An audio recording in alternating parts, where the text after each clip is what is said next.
Battleline Podcast. Chris Peranto is back with me. So if you're one of these people who tuned out because you're like, where the hell is Chris? You can listen. So Fort Scott Munitions, before we get into everything, is a manufacturer of multi-federal patented solid copper and brass CNC spun ammunition. It's designed to tumble upon impact in soft tissue, leaving devastating wound channels for faster bleed out and quicker incapacitation. This ammunition was originally developed to innovate and improve on the standard of military-grade ammo design. It was found that not only did the TUI ammunition outperform competitors in the self-defense industry, but it quickly became apparent that it would be a top contender for hunters alike.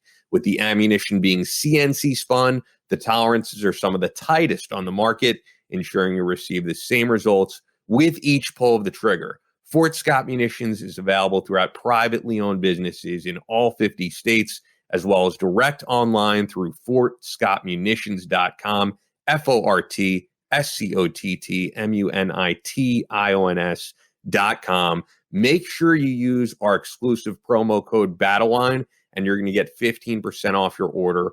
Only available to our listeners. Once again, that's Battleline for 15% off at FortScottmunitions.com. Fort Scott Munitions is a proud supporter of this podcast. Chris Peranto, myself, Battleline Tactical, and everyone who's been ordering with them is loving it. Nice and quick. We're going to get right into everything.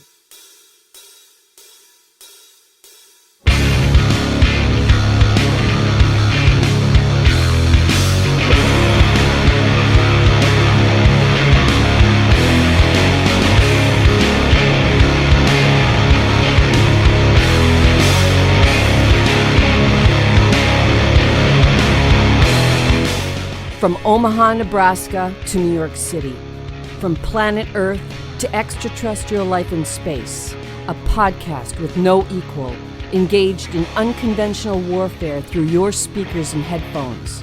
This is a show about embracing the suck, conquering your demons, and finding God in the face of adversity. Chris Tonto Peranto. Twitch is on. Motherfucker, I'm gonna shoot you in the face. Ian Scotto. You know, Ian and I have been dating for a long time. You are now tuned into the Battleline Podcast.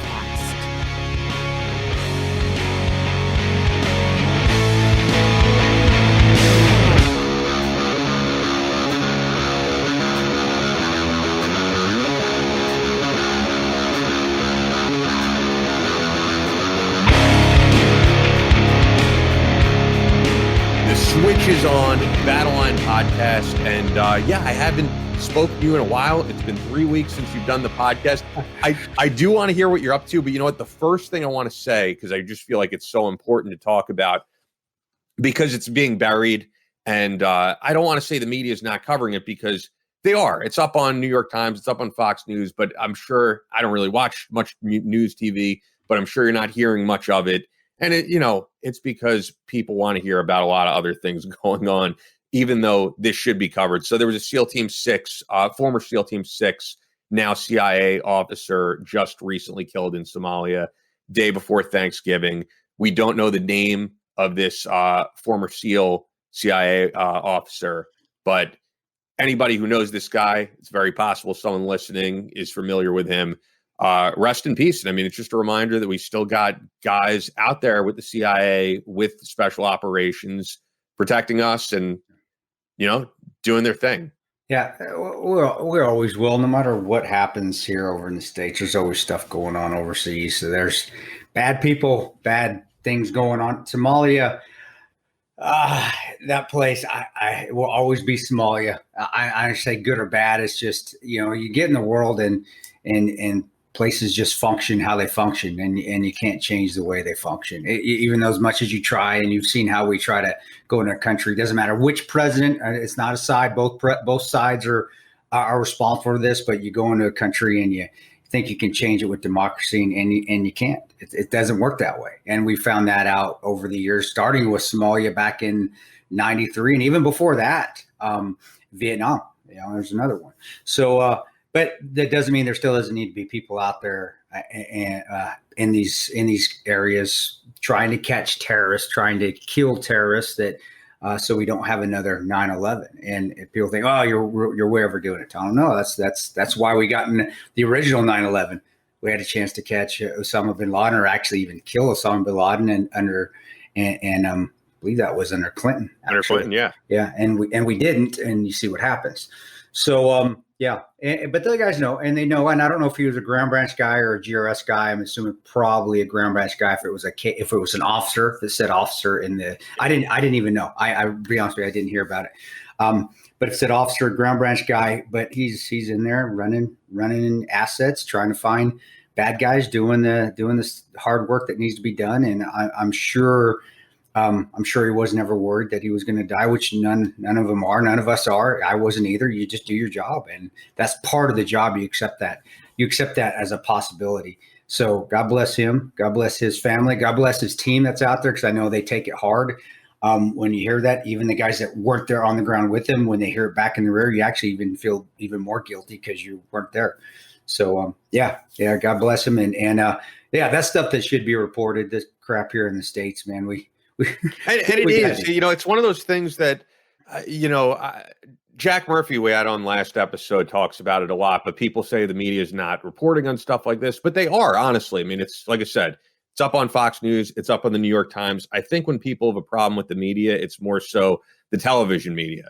And the truth is, though, a lot of that has to do with us. The problem is us, because if this is what people wanted to hear, and it should be what people want to hear, it's what they would report on more, because the media purely exists to sell people to advertisers. I know people don't want to hear that. They think it's to inform us, and no, it's not. It's all there so they could sell more products. That's what it's for. So if they're talking nonstop about election fraud and all this stuff, that means that's what you want to hear, because they wouldn't be talking about it if it wasn't what you wanted to hear. So I think there's just got to be more people demanding these type of stories, that we do want to know what's going on with contractors and military members overseas. But is it the realism of it? Yeah, that it's ever going to happen? No, it won't, because this is what we feed on now. We love drama, not talking about people and U.S. citizens and veterans and military personnel and so forth that are out there protecting our rights, protecting our ability to be free, and and have media corporations make up drama. I should say make up drama, expound on the drama to sell. Yeah, like you said, media, and that's you hit that right on the head. And we've been saying that, I don't know, since day one, since we started doing the podcast. Yeah, I mean, it's a fact. It is what it is. They want to keep you tuned in. Yeah. They could sell more products to you. That's just the way that it works. So luckily, I think there's more and more people tuning into not just what we do, but stuff like the Team House with Jack Murphy and Dave Park, and hearing these types of stories. And that's really it. Rest in peace. I would say the name, but we don't know. We don't have the name released right now. So just that brave SEAL Team 6 member and CIA officer. But with that, it's been 3 weeks since people have heard from you. They've probably heard enough of me. Anything you want to talk about? No, being away and doing a lot of stuff with Battleline Tactical, which the company which Battleline Podcast, I would say spurned off of, but that's where it was Battleline Tactical first. But doing a lot of the photo shoots, was out with the Maxim Defense Gun Monkey. That was the guy, Paul Braun, out at his farm doing a photo shoot, which actually turned out, I thought it was brutal cold. It was so freaking, I mean, you're in St. Cloud, Minnesota in November, but it was beautiful, man. So getting out there, and you're out in his farm, and some people have seen some of the pictures that we posted with Gladiator Solutions, which is a great, now Battleline Tactical is the brand ambassador for IM, which does ceramic body armor and plate carriers, but then also the Maxim Defense guns, the Tano Toolbox, the second generation that's out now. But anyway, so cool. Yeah, it is. It's awesome. But just being out there and doing that pictures, I kind of felt like, be honest, I felt like Red Dawn, man, Wolverines out there with all the snow on the farm, and then also doing the Thaddeus stuff with which Thaddeus has been a sponsor of the Battleline Podcast for, and with their gear. And but it being out in the cold, it was just felt good. Out in the cornfields, that's Americana. And, it's the farther you get away from big cities, the more Americana it feels, and it's still Americana in the Midwest. So getting to do that, and then also doing the Battleline Tactical course at Defender Outdoors, which we do every year up before Thanksgiving. And yeah, it was amazing because a huge turnout again. I saw it. Yeah, it was, and we do a great job. We do as a team. Benny Glossop is there. Ben Morgan's there teaching. Then we get Jeremy Mitchell, who helps run the Op4, which we have an Op4 element that we use in some of our courses, an opposing force, which to me. And I feel like every time you're in Texas, Gary Brugman makes Gary is one of our Op4 players. He's one of our role players, and we do Op4. And he's tremendous because being a former Border Patrol agent, he knows the law. So when you do the Op4, you can't just – it's not just paintball. You can't just do paintball. There has to be a reason that you're doing it, and you have to be learning from it, but not just learning how to address a threat or not address a threat. Sometimes the best thing to do is run away when you're facing a situation. It is, guys. But also having that law enforcement guy in there that's saying, okay, as a civilian, you can't do this in this situation because even if you're not the bad guy and you're going after the bad guy, if you show your gun or you brandish your gun or you put your hand on your hip and you're walking into a situation already with your hand on the gun before anything happens, just because you're nervous, guess who's at fault now? It's not the bad guy anymore. Bad guy actually now can say, hey, I felt threatened because I saw his gun and shot the good guy. It's stuff that you learn at the Battleline Tactical courses, which isn't just standing on the line to shoot. Because that's when you have the problems that we have where a person may be acting what they think is in their best in the best God-fearing faith, but doing it in the wrong way, where now they become more of a liability. And then they also, now they're going to jail, even though they thought, well, man, I was addressing a threat. So threat that was needed to be addressed. But going down the rabbit hole, come to a Battleline course. Right. Yeah. Especially the one in Texas, the one at Defender Outdoors, which we'll have again at the same time next year. And you can go through all that, man. It's fun. And we had a blast. It's always so much fun. And I brought my family to that one. So that was a blast too, getting to spend time with the family in Fort Worth. If you've ever been to Fort Worth, it's a diamond in the rough, guys. Go down there. A lot of history. Even if you want to see the grassy knoll, it's still a lot of history down there, but it's a running mecca, man. There's so many places to run down there. And then just going out right outside in Fort Worth is relatively safe. It is. It's still, but the restaurants are open and they do a great job. I don't mind the personal space stuff. The social distancing, people call it, to me, that's just personal space, is what we always should have had. It's kind of nice going out, I have to say, because nobody wants to go out. So you're the only one, really. You're in restaurants where I think that's how it should always be, where you're not packed in like sardines. But it's just the whole idea of that's how they make money, I feel, they're packed. But we just can't now, it's going to be a whole thing to navigate, because I can tell you right now, we're New York, as much as it's like, I don't want to put this energy out there, but we're going to lockdown number 2. I don't want to say it. Lockdown 2, electric blue. I am gonna I'm just gonna do what I can to basically navigate my way through this the same way we always talk about. I mean, I'd rather not that we get in that position, but if we are, I'm not gonna complain about it. I'm just gonna do what we have to do and find my way to make the best of it. I actually went for a run the first time in a long time today. And it was funny you mentioned Thadia, because I was wearing my Thadia sweatpants, not for that, but I went to, and I love their stuff. Dude, they're awesome. Those sweatpants. Yeah, I went hiking Bear Mountain again with my dad, who actually went all the way to the top this time, because I said to him, I was like, it's getting cold. This is really your last chance that we're going to be able to do this. I'm not going to hike Bear Mountain in the freezing cold. But yes, Bear Mountain is awesome if you ever get a chance to go out there. Totally different part of the country, but it's great. But being outside. I'll post some more pictures of places I took pictures of when I'm running, and just showing things for people that aren't going out. But yeah, with people, and if there's a lockdown, big deal. Lock yourself down or get out and enjoy what you can. And to me, again, I don't have an issue with it, because when we go out, or we stay at hotels, and I do think most businesses do a great job. They're the business. Yeah, I had to stay, as you know, when I went to Arizona, I had to stay at a hotel. So I experienced the exact same thing. They do a good job. They're doing what they can. Oh yeah, absolutely. And I think people in general are generally doing the best they can with all that's going on. Oh, you know what I was going to tell you before we get to our guests? I thought this was kind of, kind of sucks for him, but it was interesting. I never told you this, but when I quit, my last job with SOPREP and all that, and before we started this, I was applying for some things at SiriusXM, and I just saw, and I know you're familiar with him, Jason Ellis just got fired from SiriusXM after, I think, like 15 years. Yeah, what the hell? it just, I applied for that job and I was like, thank God I didn't move to LA, because that's where I would have had to have moved. And then they'd be like, you're done. And I don't think they would have found anything. But the reason I bring it up is I just think podcasts are the future. I really do. I always say it. I think if Jason, and I'm not even, I don't listen to him regularly, but I think if he were to start a podcast, he will be perfectly fine. Huge fun. And I think more and more people are seeing that. And it's just because I've talked to Mike Binns about it with Wilkow. Like, I think Wilkow would do amazing if he started a podcast, but it's that whole gamble people have in their head of taking that leap of faith, because if you work for a major corporation, it's like you get healthcare, you get all these benefits.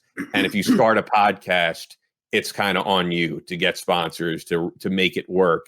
But there's a lot of podcasts out there just doing really well throughout all this. And I think some of those bigger companies that have a way higher overhead to take care of those are the ones that are suffering. And I wasn't really surprised that they're having to lay off some people. Is that because of money or because of political correctness? Because you see a lot of these. I would think it's money. Was it money or anything? It could, because I just, you don't know anymore. Even you see even comedians. Even I saw this when Bill Burr was on Saturday Night Live. Being Bill Burr, he was roasted for being too politically incorrect. He was too homophobe or something? He said, it's like, Jesus, it's Bill Burr. What do you think you're going to get when comedians can't even be comedians anymore? So I think, well, Jason Ellis can't be, because I used to listen to Jason Ellis. Was he on Faction? Yeah, he's on Faction. And he was awesome. But again, he is completely politically incorrect, which is great. That's why you listen to Jason Ellis. But you see even these companies, or like Joe Rogan's another one with Spotify. You got to send. You can't have this guest. Bullshit. I'm do what I want. And as a comedian or you're on the radio or Sirius, even like Wilkow, for your opinions, you can't censor those opinions. That's why you have those people on. But again, if it's money, it's money. I get that. I think it would be. I have to say, because I don't know. The shows that are bringing in money, they've never told. I worked for Andrew for with Andrew, I'd say for, I don't know, 6 years or something. They've never told them you can or can't say this. The only time it's ever happened, and this was before I was even there, if he kind of went after someone on the platform, they were like, just don't do that. But that was about it. But it is, granted, they are serious, but it also is, that's under Patriot. And if we found out with Parler and everything else, it is a conservative, and I don't know how it works. You know better than I do, but it is a conservative station within Sirius, and we do find that conservatives, just with even the advantage of Parler being the free speech social media, conservatives are more inclined for free speech. It's funny because it's ironic because the left is the one that preaches that, but to me, in my opinion, it's the right that actually does allow free speech more than the left. And I think maybe that's why Andrew is fine on Sirius, because Andrew really can't say what he wants, but he also keeps it very clean. Even when I said shit, we can't say that. And I love doing it. It does make sense though, because there's certain channels there's like the XL channels there where they use explicit language. But I think it's the idea that on Patriot, there are times it slips out, but I think it's that you could have your kids in the car and you could listen to this. Even with what we do, I mean, I'll be honest, there's times where I'm like, let's tone it down a little bit. We've done it. Because I want more. I think it's good that we're uncensored, and I certainly curse every now and again, and so do you. But I think it, for me, right, as like a radio guy, it kind of takes the seriousness out of the discussion we're having when it's like every 2 seconds. No, you're right. You can't do that. No, but I don't like to I really don't like to censor people or censor their opinions or any of that. No. And Wilkow and all those shows, really, they always have found a way to navigate that and still have a great show. I mean, I don't think anybody ever listens, like, for example, to Rush Limbaugh and feels like, oh, this guy's being censored. He can't curse. He's on AM radio, but I think you could find your way around that pretty easily. I just, from watching and listening to different, and I listen to different stuff, especially when I'm driving. Music actually puts me to sleep. I have to listen to talk radio or comedy, whether it be Kevin Hart's channel or Netflix is a joke or Larry the Cable Guy's channel.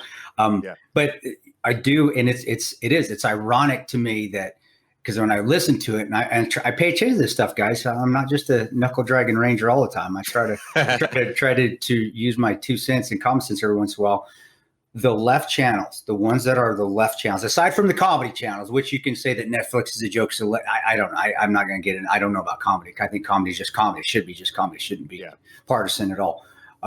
But I do find that the left talk radio or left channels are more censored, or they censor themselves more than the right channels. So that's why I say Rush Limbaugh. No, he's not censored, but he also, when he is on AM radio, and I do listen to AM radio, he's on a right-wing AM station. It's that's sponsored by Fox, and it's funny because to me, the right. Is it? I don't know if he. Oh, you're saying Fox is a sponsor. Fox is a sponsor. Yeah. Got you. So like you'll hear during between his shows, you'll hear a Fox ad come on. No, I got you. And what I say is that it's so ironic to me that the left expand. There's so free speech, free this, free, but it's the right that actually shows and actually accepts the free speech, and the left is the one that censors it. And I just see the irony in this, and or the hypocriticalness of politics again that we always talk about. That it's just it's ridiculous, man. But getting back to the free speech stuff, I with Jason Ellis, if he started something, I think he'd be monstrous. He already has a monstrous following, and that's his realm, man. And hey, Jason, get on the show. We need to have you on the show because I used to listen to him overseas when we had internet service. I'd turn on Faction when I could download the Sirius app, and I listened to Faction, and that was when Faction and Octane, man, that was when they were the two main hard rock channels. So it was pre-Faction talk. I remember, but I think it's just when Sirius came out, and this is just me as a guy who formerly worked there. It was an innovative thing to have satellite radio, and it's not so innovative anymore. Now everybody could do their own thing. They don't really need all these people overseeing. They don't need like these.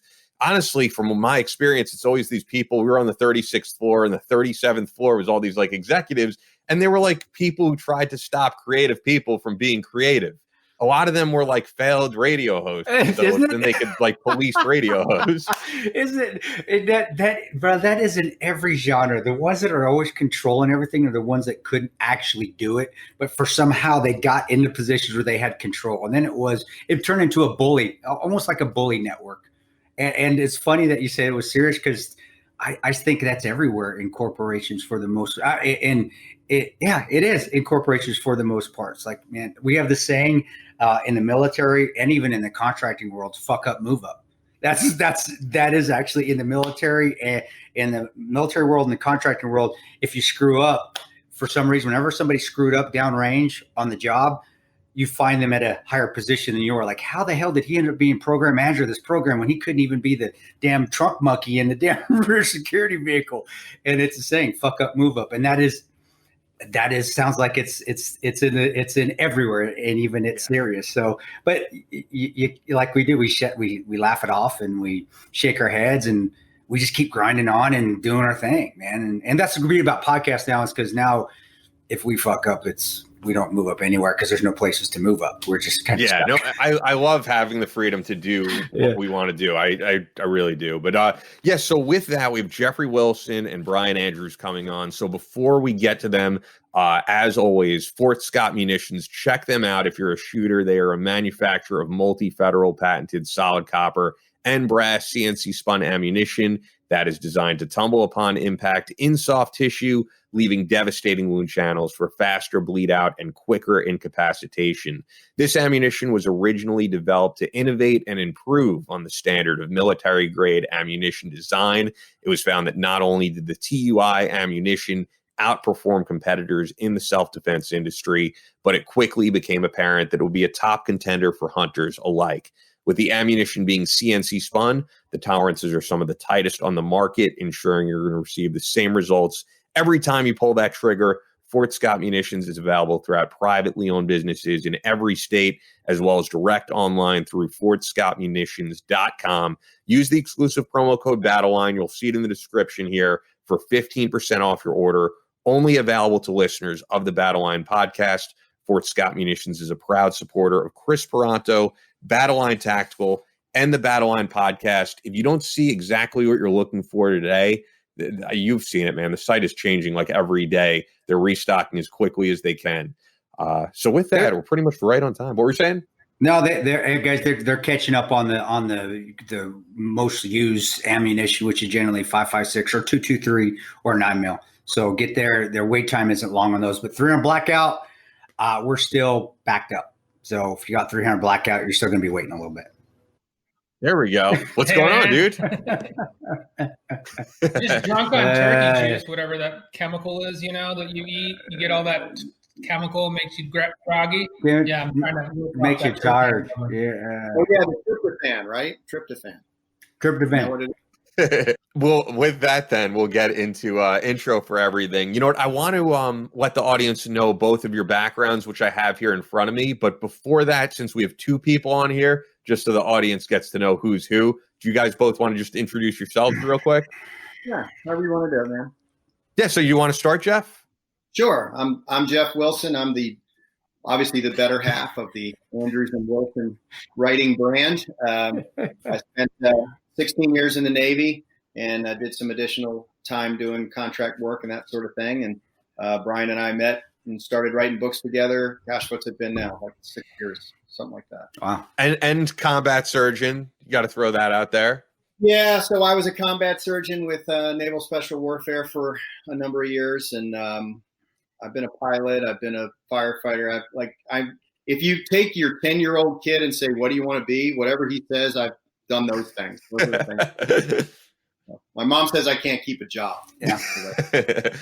And Brian, you want to give a quick just synopsis of who you are, your background? Jeff, because he has this. When we first, as an aside, when we first started writing together, and I saw his author bio, and I was like, dude, you got to change your bio. I mean, it just sounds ridiculous. And he's like, but why? I did all those things. And I said, yeah, I know, but nobody else is going to believe that but me.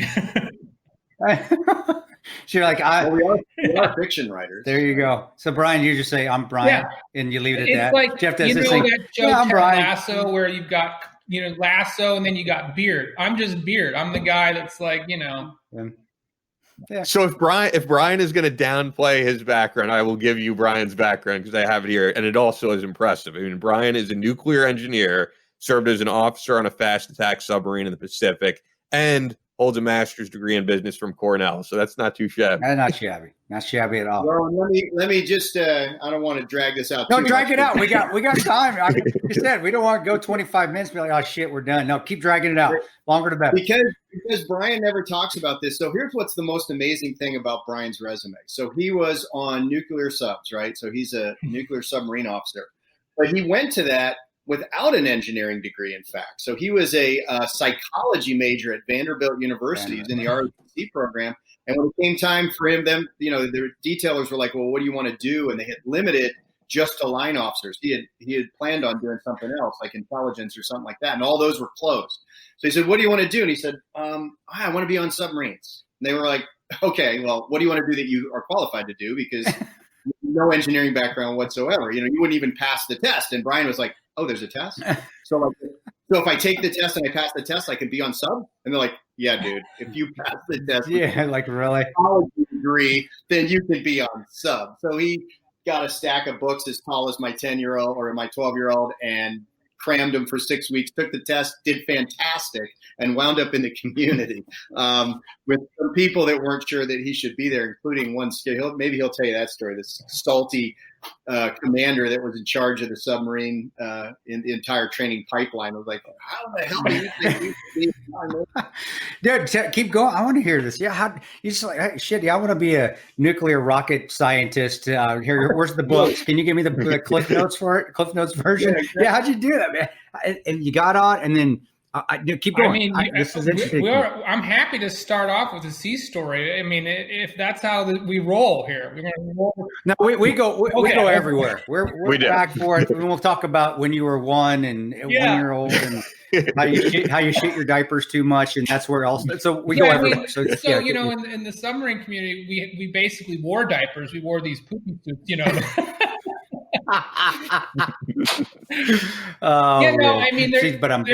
It is a funny story because I was one of the few. I wanted to go be an intel weenie and be a spook, and And you know, they really rocked my world when they're like, they closed that community. They closed restricted line, no JAG, no medical.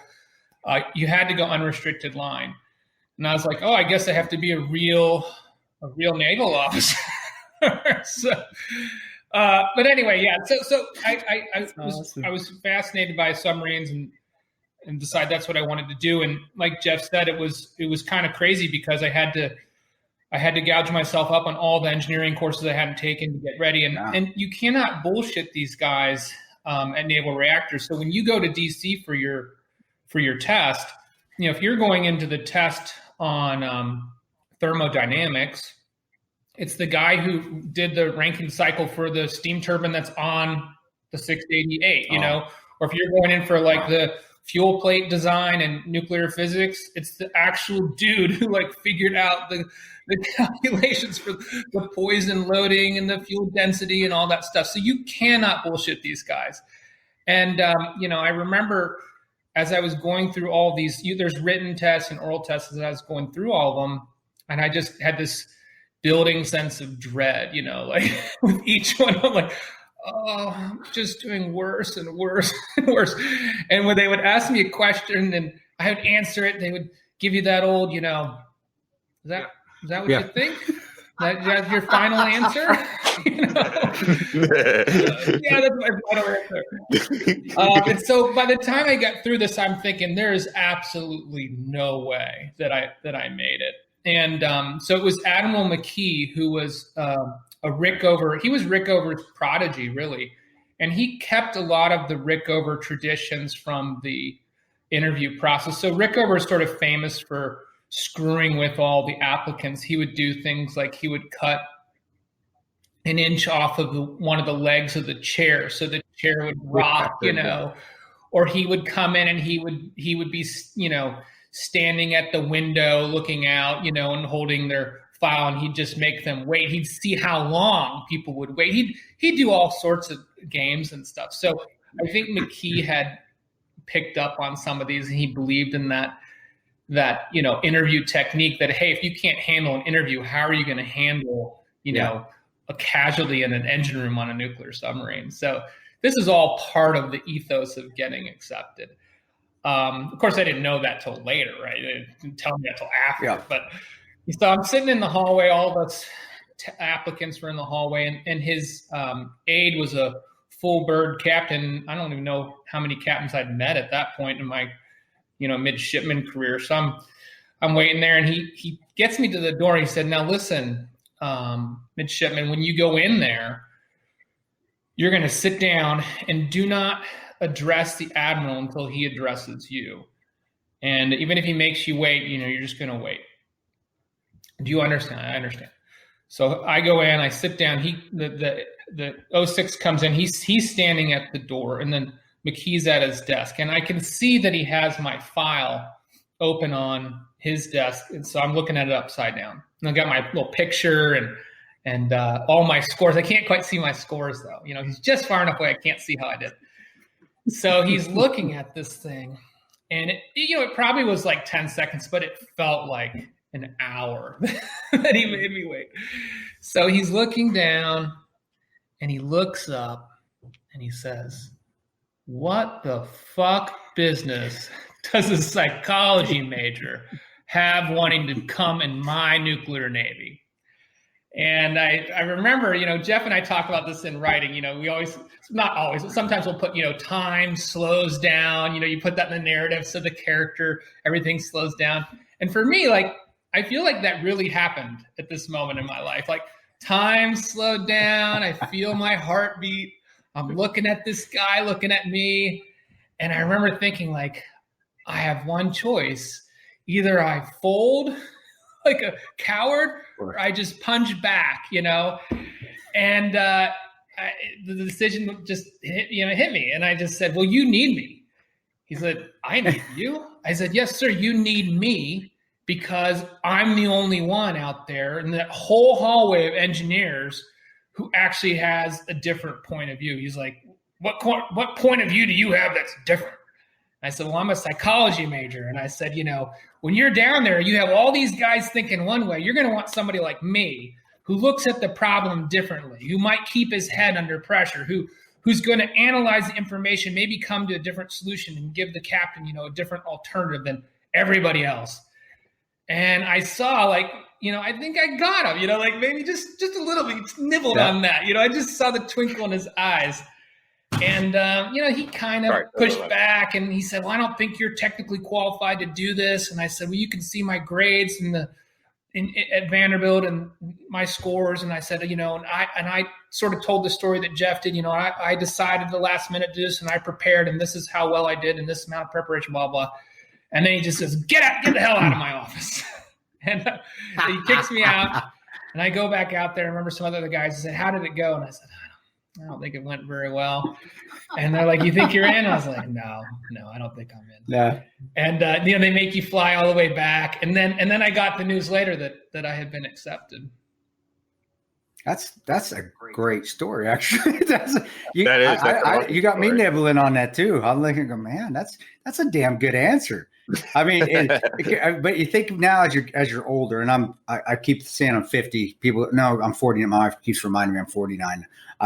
You think back now, I go, God dang it, man, he bullshitted the hell out of that. That was complete bullshit, but it was awesome bullshit. And if I was your commander, I would have said, you know what, he's so full of shit, but that was awesome answer. All right, I got nothing. Yeah, I'm gonna pick him. And obviously you got picked and you went on and had a great career. And you didn't have any nuclear meltdown. So obviously that 6 weeks of studying really did pay off. But I know I want to get to, because I want to come back to you, Brian, because just working on subs to me, being an Army guy is in itself, it would be torturous. I just was on a ship for a little while and that sucked. So, but I want to get to Jeff as well. So, Jeff, I know we got Brian here. Jeff, tell us a little bit. We got the pictures in the background. We're going to talk about them initially, but we got you now. So let's talk about all your training. And then also that picture with you in the flight suit what was that? That always, I wish we had a visual here for the podcast, because I know we're just audio, but Jeff's got these awesome photos behind him, as Chris said, in the flight suit, in the plane. These are, and they were just really well done to have those behind you. And being a Ranger, the cast, you guys are like the angels in the sky, man. So I love seeing that stuff. Here's what I specialized in when I was in the Navy. I specialized in doing things that can't be done by, just like Brian's story about the submarines. So I had early on, I went to OCS to become a pilot. I got in a motorcycle accident. It was 86. They had like all these people in the pipeline, way more than they had billets for because of the Graham-Rudman cuts. And so I got cut out of the program before I got very far along, just because of an injury. They were like, you can stay in the Navy, but we got aviation billets. And I was already a pilot. My dad's a fighter pilot, and then an airline pilot. So I went and flew civilian for a few years. I flew corporate jets and that sort of thing. And during that time, I just felt like, that kind of aviation is not really what I was looking for. I wasn't looking to just haul stuff around. I wanted to do something that mattered. I'd been a firefighter paramedic before this. That sense of, you guys can relate to this. You get up, you go to work, whether you're in the mood to go to work or not. When you come home, it mattered that you went to work. And I didn't have that. So I wound up working for another agency within the United States government for a period of time. Went in initially to fly, but they had this requirement. You had to do other operational stuff first before you could do these flying billets, and did that for a while. And it was a pretty, I experienced my first real violence. And I'm not sure if what bothered me was that I hated it or more that I didn't hate it, but whatever it was, it didn't sit, after a period of time, I was like, you know what? We weren't at war. It was like, maybe it's time for a life of peace. So I went to medical school. And that was what I was going to do. I was going to be a vascular surgeon. I was going to be in academics. I was going to write papers and do research and all that. And I was still in training towards the end of my training when those jackasses crashed the planes into the towers. And I was a naval reservist at the time, because I always want to have some connection. You know what I mean? You come from a family that serves. Once you've served, it's hard not to serve. So I was in the reserves. They crashed the planes in the towers and the Pentagon. And it just, I don't know what to say. It just pissed me off, really bad. Yeah. So I called the detailer and I said, I want to go back on active duty. And he goes, oh, you want to immobilize? I was like, no, you don't understand. I want to return to active duty. I don't want to be immobilized. Yeah. So they worked that out. I went to Portsmouth Naval Hospital, got on the first deployment I could, went out downrange with Marines as part of a frisk team. Yep. I know, Chris, you're familiar with that, but basically that's the forward resuscitative system, sort of like the MASH, I guess, but we moved to the forward edge of the battlefield. While I was downrange on that deployment, I ran into some people from my weird, dark past who said, hey, you know what you'd be really good at? And then there was can't tell too many of these stories, I guess, but there was this weird screening. Instead of the screening in, choker whites like Brian did, mine was in the back booth at a bar in Virginia Beach, and they invited me to this place, and it's like this smoky bar, and everyone's got beers, and I'm who are you guys? I got a story like that too. I know you do. You're like, what the hell is this for? You're like, am I being Ashton Kutcher right now? Ashton Kutcher? Am I being punked right now? Or am I going to have a bag over my head? Right. So anyway, I wound up doing that. And basically, and Chris, you can appreciate this more than anybody probably. At that time, this is like 2004, 2005. Yep. Things were not just busy, but highly kinetic. And we were doing a lot of denied area stuff. By denied area, I'm talking about politically as well as physically. The tasking that they had was so high tempo that and as you know, they have a medical unit that supports that, but the footprint for it is like bigger than the 6 guys that are going to go do their thing. So they were looking to see, hey, look, can we design a medical system that's basically you're the system, like you and one dude, like we'll take an 18 Delta, you can train them up however you want. We took them through a trauma training program at a major level 1 trauma center. And so we designed this system where me and another dude could support a very small footprint operation in denied areas for up to 48 hours with just what we could carry on our back. Sure. Yeah. Wow. So it was cool. It was like really cool stuff. You felt like you were doing something important. Made some of the best friendships of my life. The brotherhood is, everything, did that for a while, and then I didn't. So. And I assume which led to you guys doing the book series, which we'll get into. We, of course, have to get into the Tier 1 series. And one thing I'll point out, your publicist does not mess around because so a lot of the times Chris and I will get like digital copies of stuff and I'll say, send us over a physical copy if you can. And she was like, I'm going to send you the full box set. So that's why I was over here. I got the whole thing. Yep. So I have Collateral, Tier 1, of this whole full series. War Shadows. You sent all these. Crusader. Yeah. I did too. American Operator. Like, who the hell sent me all these books? And at this point, I'm like, I have to book these guys. Even if they're not good, I have to book them just because they bothered to send all this. And then I even have Jeffrey's solo book, which is War Torn, and which is really cool because it's different than your usual Navy SEAL protagonist. This is a more faith-based book, as you can see with the cross on there, and it's about a National Guard member who has issues of faith and they're torn in their faith. So I want to get into all of it, and it was just awesome to get all these books. But how did you guys hook up? And the thing that's crazy for me is like what Chris and I do, I feel like it actually makes it easier to do a podcast with someone. Chris could talk about things that I can, and I think I could talk about certain things Chris can't. But for fiction books, I would think it's really tough to have someone who shares your same vision and is able to write the same book that you want to write. Yeah. And that's what I thought too, which is why Brian Brian was a stalker for about a year. And I will say, this is obviously we've been hugely successful, and it's a model that works. And we can talk later about we've got all these new series coming out. It's just been an amazing ride. But it was Brian's brainchild. Like we met at Thriller Fest, which is the largest thriller fiction meeting in the world. And this is when you both were out, though. Are you still reserves or guarded?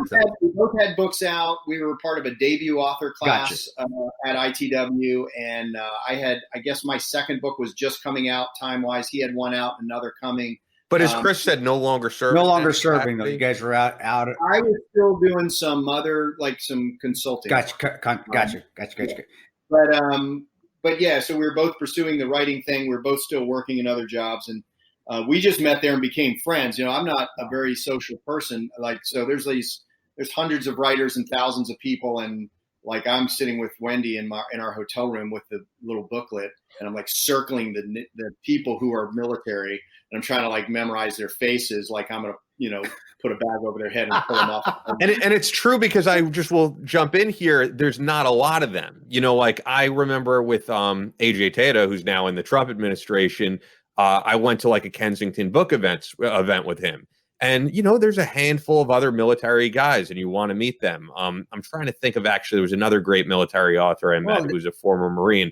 But usually on these labels, there's hundreds of authors and maybe, I don't know, 5 or 6 military guys. Yeah, and it's a little better represented now. You know, 20 years into wartime, it's a little easier to find guys. But but Tony is a good friend of ours, actually. So he's a great guy, great writer. Don Bentley's another one. He was an FBI agent after being a TAC pilot, helicopter pilot for a while.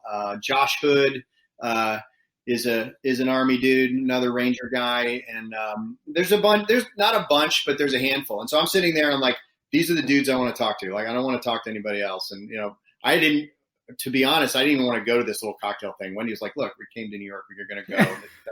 It's networking. That's what you're supposed to do. So I'm like memorizing all these faces and thinking, all right, I'll just talk to some other military guys. That'll be comfortable. And we go to this cocktail reception, and I chatted with a couple of people, and I see this guy sitting at a table by himself with a drink, like eating the nuts out of the bowl, and, you know, was like crying at that point. He was like in his crying. Get a little tear. Get one little tear running down. It's like these bullies. He would say something to him, and he'd go like this, and I was like, "Oh, that's got to be the submarine guy, right?" Like, clearly, so out of pity, out of the goodness of my heart, I went. That's how you remember it, right? I went over and I said, "Hey, little fella, you look a little uncomfortable." No, all kidding aside, I did find him. I did seek him out. I said, "Hey, man, I'm Jeff Wilson," and we had met briefly at the breakfast, the debut author breakfast, and we wound up talking. And we're married to similar women, and where we have kids the same age, and like we have, you know, faith, and we have the same family values. Like, we were just the same guy, and so we became very, very fast friends immediately. But it was later that the writing thing kind of came up, and that was Brian just hounding me, and he just wouldn't leave me alone. Right. And Brian, go into the. Well, I know we're trying to share time here, but you guys both, I love it because you both like to talk, which is fantastic. Because then I don't have to rant. Yeah, it's good for us. But, is that how you remember, or was he sitting there crying? Well, all I'm going to point out for the listeners is, you know, he went first, and he did admit that he Facebooked me, right? He went through the little picture book, he circled my picture, and he found me. So really, who is the stalker in this story? You're right. There's a swipe left, swipe right joke somewhere in there, but I won't. I think we know who the stalker is. I was minding my own business at this cocktail party. I may or may not have been by myself. It's hard to remember. So many cocktail parties, you know, so many famous people that you want to talk to you and stuff like that. But it is a fun story, though, because we did, you know how it is at any of these events. Yeah. It's very easy and comfortable. And the military folks, you just sort of gravitate towards each other. And even if you're not sure if somebody's military, it's funny when you're in a group of 3 or 4 people talking, you end up finding yourself getting a rapport or a quick, sort of, I don't know what that feeling is, like you just get along with somebody right out the gate. It's just a connection. You get that connection, and then you're like, later you're like, find out, oh, this dude, you share history, and you find out, oh, this guy's a vet, and it's just like that shared experience. So, I mean, that is true. And we became pretty fast friends, and it was a couple years in before we were in between books. So like, I think Jeff, like he said, he had his second out and I had my first out, and we had both finished the next book in our individual work. And I just thought, it would be sort of cool to do like a SEALs and Subs book. And we kicked around this idea, and he was a hard sell. I'll give him that. He was a hard sell, because I remember when I sort of said, we could collaborate on this. He's like, yeah, but how would that work? I mean, writing is sort of a solitary thing. I've got my method. You probably got yours. How would we do this? Yeah. And I think my pitch was, hey, look, we're both military guys. We worked in teams. Like, everything we did in the service was collaboration. I don't think this would be that big of a stretch. We would just divide and conquer. It's sort of, we'd share all the brainstorming, and we'd divide up the writing duties. He's like, okay, well, he's like, maybe, tell you what, he's like, the idea sounds pretty cool. I'll help you with it. And, let's just start. And I said, okay. He manipulated me. You're not hearing what he's really saying. The psychology major ran a game on it. Did. This sounds just like his interview with the nuclear guy. It's the exact same thing. He's like, he tells me all day. We start brainstorming it. This book becomes like fantastic. And then he's like, I'll tell you what, Jeff. Why don't we do this? We'll write 5 chapters, and if it goes well, we'll keep going. And if it doesn't, you can keep the story. It'll be yours. I'll give it up. You can have it. So he just totally. But I'm just thinking, if it doesn't go well, you're going to be like, what the hell am I going to do with this? Why would you even want the story then? Let me tell you, because by this time we have the whole story arc mapped out. It's like this. Well, if you've read Tier 1, you've got it there. But Tier 1 became the first book in the series, and it was a great story, and I was very excited about it by this point. So I went into the first 5 chapters thinking, I just got a book idea. Yeah. I was wondering too with that, with just the concept itself. Did you guys think to yourselves? I mean, just the obvious I would think is these guys like Brad Thor have had so much success with the Navy SEAL novels. Were you thinking, let's kind of ride that? I don't know if it was that as much as we just thought that maybe we could bring something different than a Brad Thor. Obviously, Brad Taylor has served, and there's other people. Jack Carr, our good friend Jack has obviously he was out on the West Coast. So there are people out there who have done it, but most people that are writing these thriller novels haven't done it. And so what we thought was maybe what we can bring that's different is a realism. And I'm not talking here about, the right weapon and, how you fast rope. I'm talking about the characters. Like what we envisioned was we can write an exciting action story where the characters are like the people we know instead of these superheroes that are always in the, and so that was sort of our vision, was that we could bring something a little fresh and a little bit different. I don't know if we did that or not, but I know that the book sold pretty well. Well, and it's on a movie screen, stuff like that, you do want to see the right application of tactics, at least a military guy. If even with 13 hours per se, or Lone Survivor, Black Hawk Down, the mishandling of one weapon system can screw up a movie.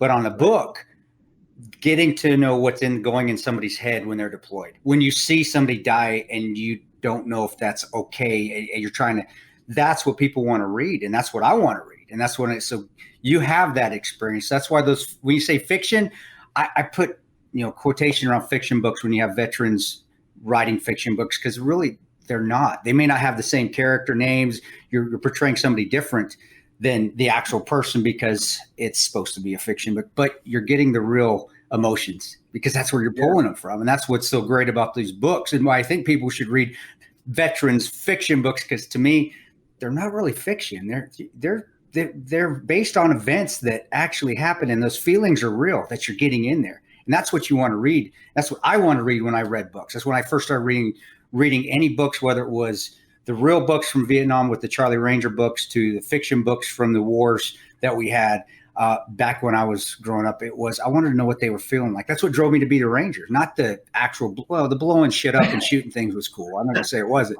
but it was, man, these guys are harder than nails, and the things they go through, that emotional roller coaster. I want to experience that emotional roller coaster, which is what, that's why I have a hard time calling your books fiction, because I think they're based in reality, definitely. And especially I get that, the killing of somebody and, hey, is this the right thing? Did I just break a commandment? When you talk about that, I understand, but that's not fiction. That's real, because I know what that feeling is. And I remember going to my pastor and saying, after the first time I did it, and went, am I going to hell? I don't know if I'm right doing this. And, and he talked me through it, of course. That's a whole nother podcast being I could probably do.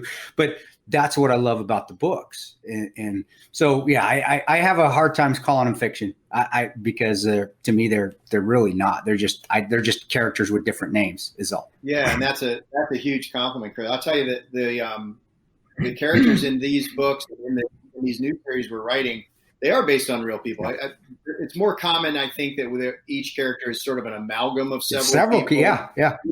You pull that one story, it's like, how can I tell that story without pissing off? I'll massage it a little bit here. Yeah. That does make it a lot more fun to write and hopefully to read as well. Oh no, it does, because reading, you want that emotion to come out, and you want it to come out not visually, you want it to come out. Help me out, psychologists. Help me out. The smart words where you want something. I guess it still is visually in your head. Where's my thesaurus when I need it?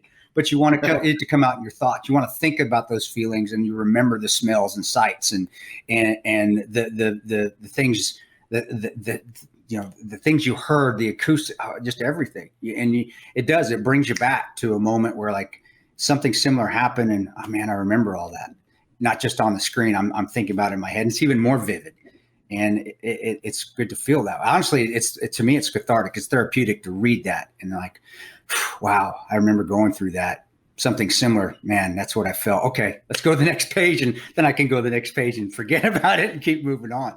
But Brian, if you can expound on that, how did that come into play with your experiences on the submarine?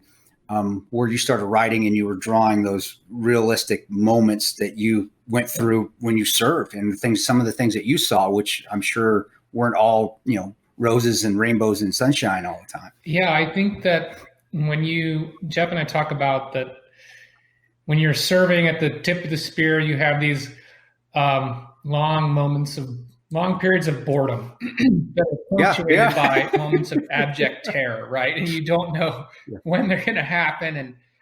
And so, it's how do people respond under pressure, and how do you lean on each other? And, sometimes you have a good day, and sometimes you have a bad day. And it's even interesting too that, one day you're feeling courageous and powerful and on top of the world, and maybe the next day just your brain chemistry is off, or you didn't get enough sleep or whatever, and you might not bring your A game. And that's where this whole, I think, team concept comes in. And one of the things that we set out to do a little differently in this series was we wanted to embrace this idea of camaraderie and the team.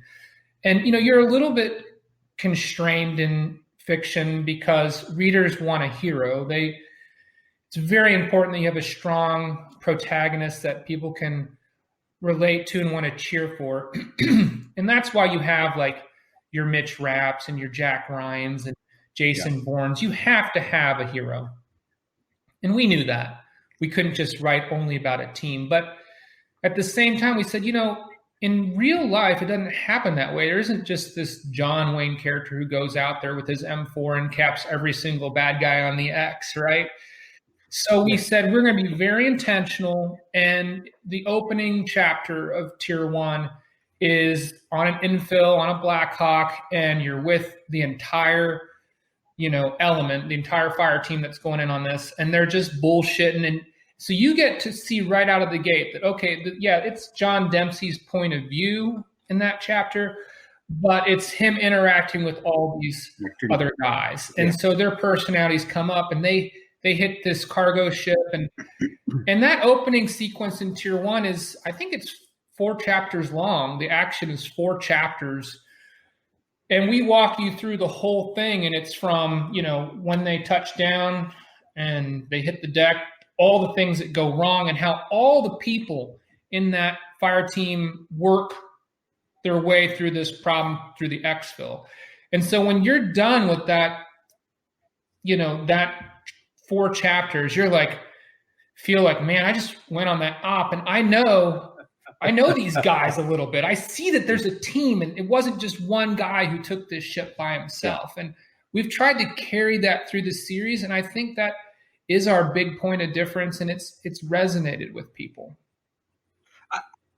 I feel like I always ask this when we have fiction authors on, but with the newest book being Collateral, if someone wants to, they're liking this interview, they want to get into the series, can they start with Collateral, or do they have to go back to book one? So that's a good question. And because we're also business people, right? This is how we make our living. We're pretty intentional about making sure that each and every book can stand by itself. So we feel like any book in the series, you can pick it up and thoroughly enjoy it. It's got an arc from start to finish. We do tend to write the books in trilogies. So the first 3 books, it's sort of, comes back to the realism and personalities and stuff. In real life, you don't go on the op and get the HVT and that entire operation is done, right? Yeah. Like you climb your way up that chain, man. It takes sometimes a whole deployment, sometimes multiple. Yeah. And so what we try to do is in our books, our first 3 books is a trilogy that we privately call our Persian trilogy, because the puppet master there is Vivek in Iran, and they're running false flag operations. And you don't see the end of that arc until the end of the 3rd book. And then in book 4, 5, and 6, we're focused on a Russian threat. So, but each individual book can definitely stand alone. But if you've read the others, you definitely will get some little Easter eggs that are just for you, and you'll enjoy it a little more. I think we try to do it in a way that someone reading it for the first time in the middle won't know they're missing anything, but the person that has read the other books definitely picks up some stuff that the others don't. Okay, that's a good answer. I had a question for you, Jeff. Of the book that you did separately, you did War Torn, as I said, is a more faith-based book about a guy who's National Guard, separates from the Navy SEAL thing. So you guys both said faith is a part of your life. What inspired that book to do something more faith-based? So that book was actually not part of our business model. That book wasn't written to help pay my bills. If you read that book, you'll find the struggle that this guy goes through. And Chris, you alluded to this, that feeling of in real life, you don't just cap the bad guy and, show the S on your shirt, right? You go, wow. I mean, if you read any of what's the Ranger that became the psychologist?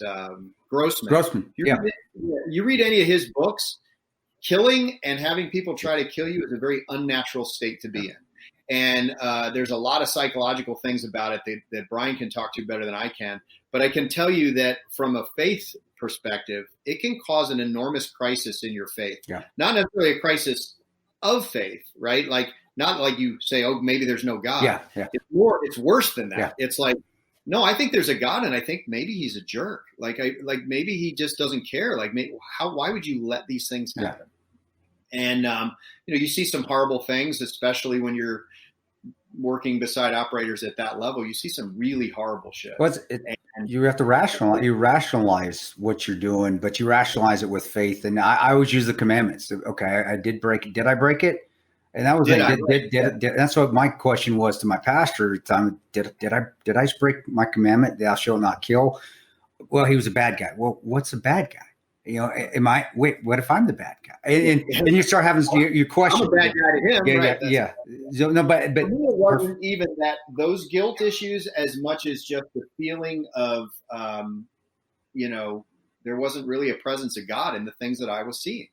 And it made me question elements of my faith, that Romans 8:28 thing where, all things work together for good for those that love the Lord and are called according to his purpose. When you're a young Christian or an 18-year-old and you haven't experienced war, that sounds like it means sunshine and rainbows, right? It sounds like it's like, oh, if I believe in God, then like it's going to be amazing. That's not, first of all, that's not what it says, but you have to have some life experience before you realize that's not what it says. And then how do you rectify what it really means, which is you're going to have some suck in your life. But if way of putting it. To me, then good can come from it. And here's the really fun part. It might not even be good for you. The good that comes from it might have nothing to do with you. Well, that's hard to rectify, right? When you lose people that are close to you, like we did in August of 2011. And many of those men were people of incredible faith, and they lost children. And so there's those questions that come up. So that book was written actually as part of a ministry. So I have the honor of leading a men's military ministry at Grace Family Church, which is a big multi-site 5 campuses, 6 campuses now, 12,000 member church in Tampa. And I coordinate the ministry for 3 of the 5 campuses right now. We're adding another one. And so when I wrote that book, it was really part of that ministry. It was like, because I got challenged to start up this ministry, and I had not resolved any of these questions for myself. But I met with Chris Bonham, who's a senior executive pastor at the church, and I was like, I got a question. Like, I'm not sure I'm the guy. Yeah. Like, what am I going to say to these guys? Like, yeah, I agree. Where the hell's God, right? Like, and so we met and we talked about it, and that turned into this book. And so this book was really written as part of that ministry. It's a book we've made available to other similar ministries as well.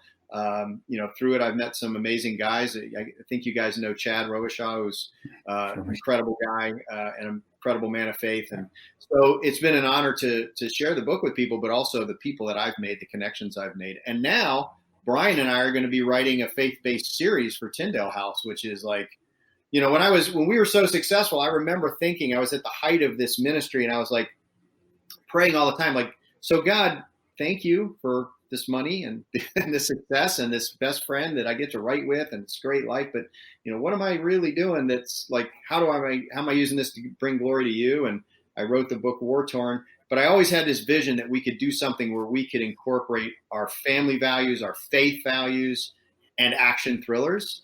And then it just sort of fell out of the sky, literally. Tyndale House was looking to expand and grow their male readership. They wanted something that was action and adventure.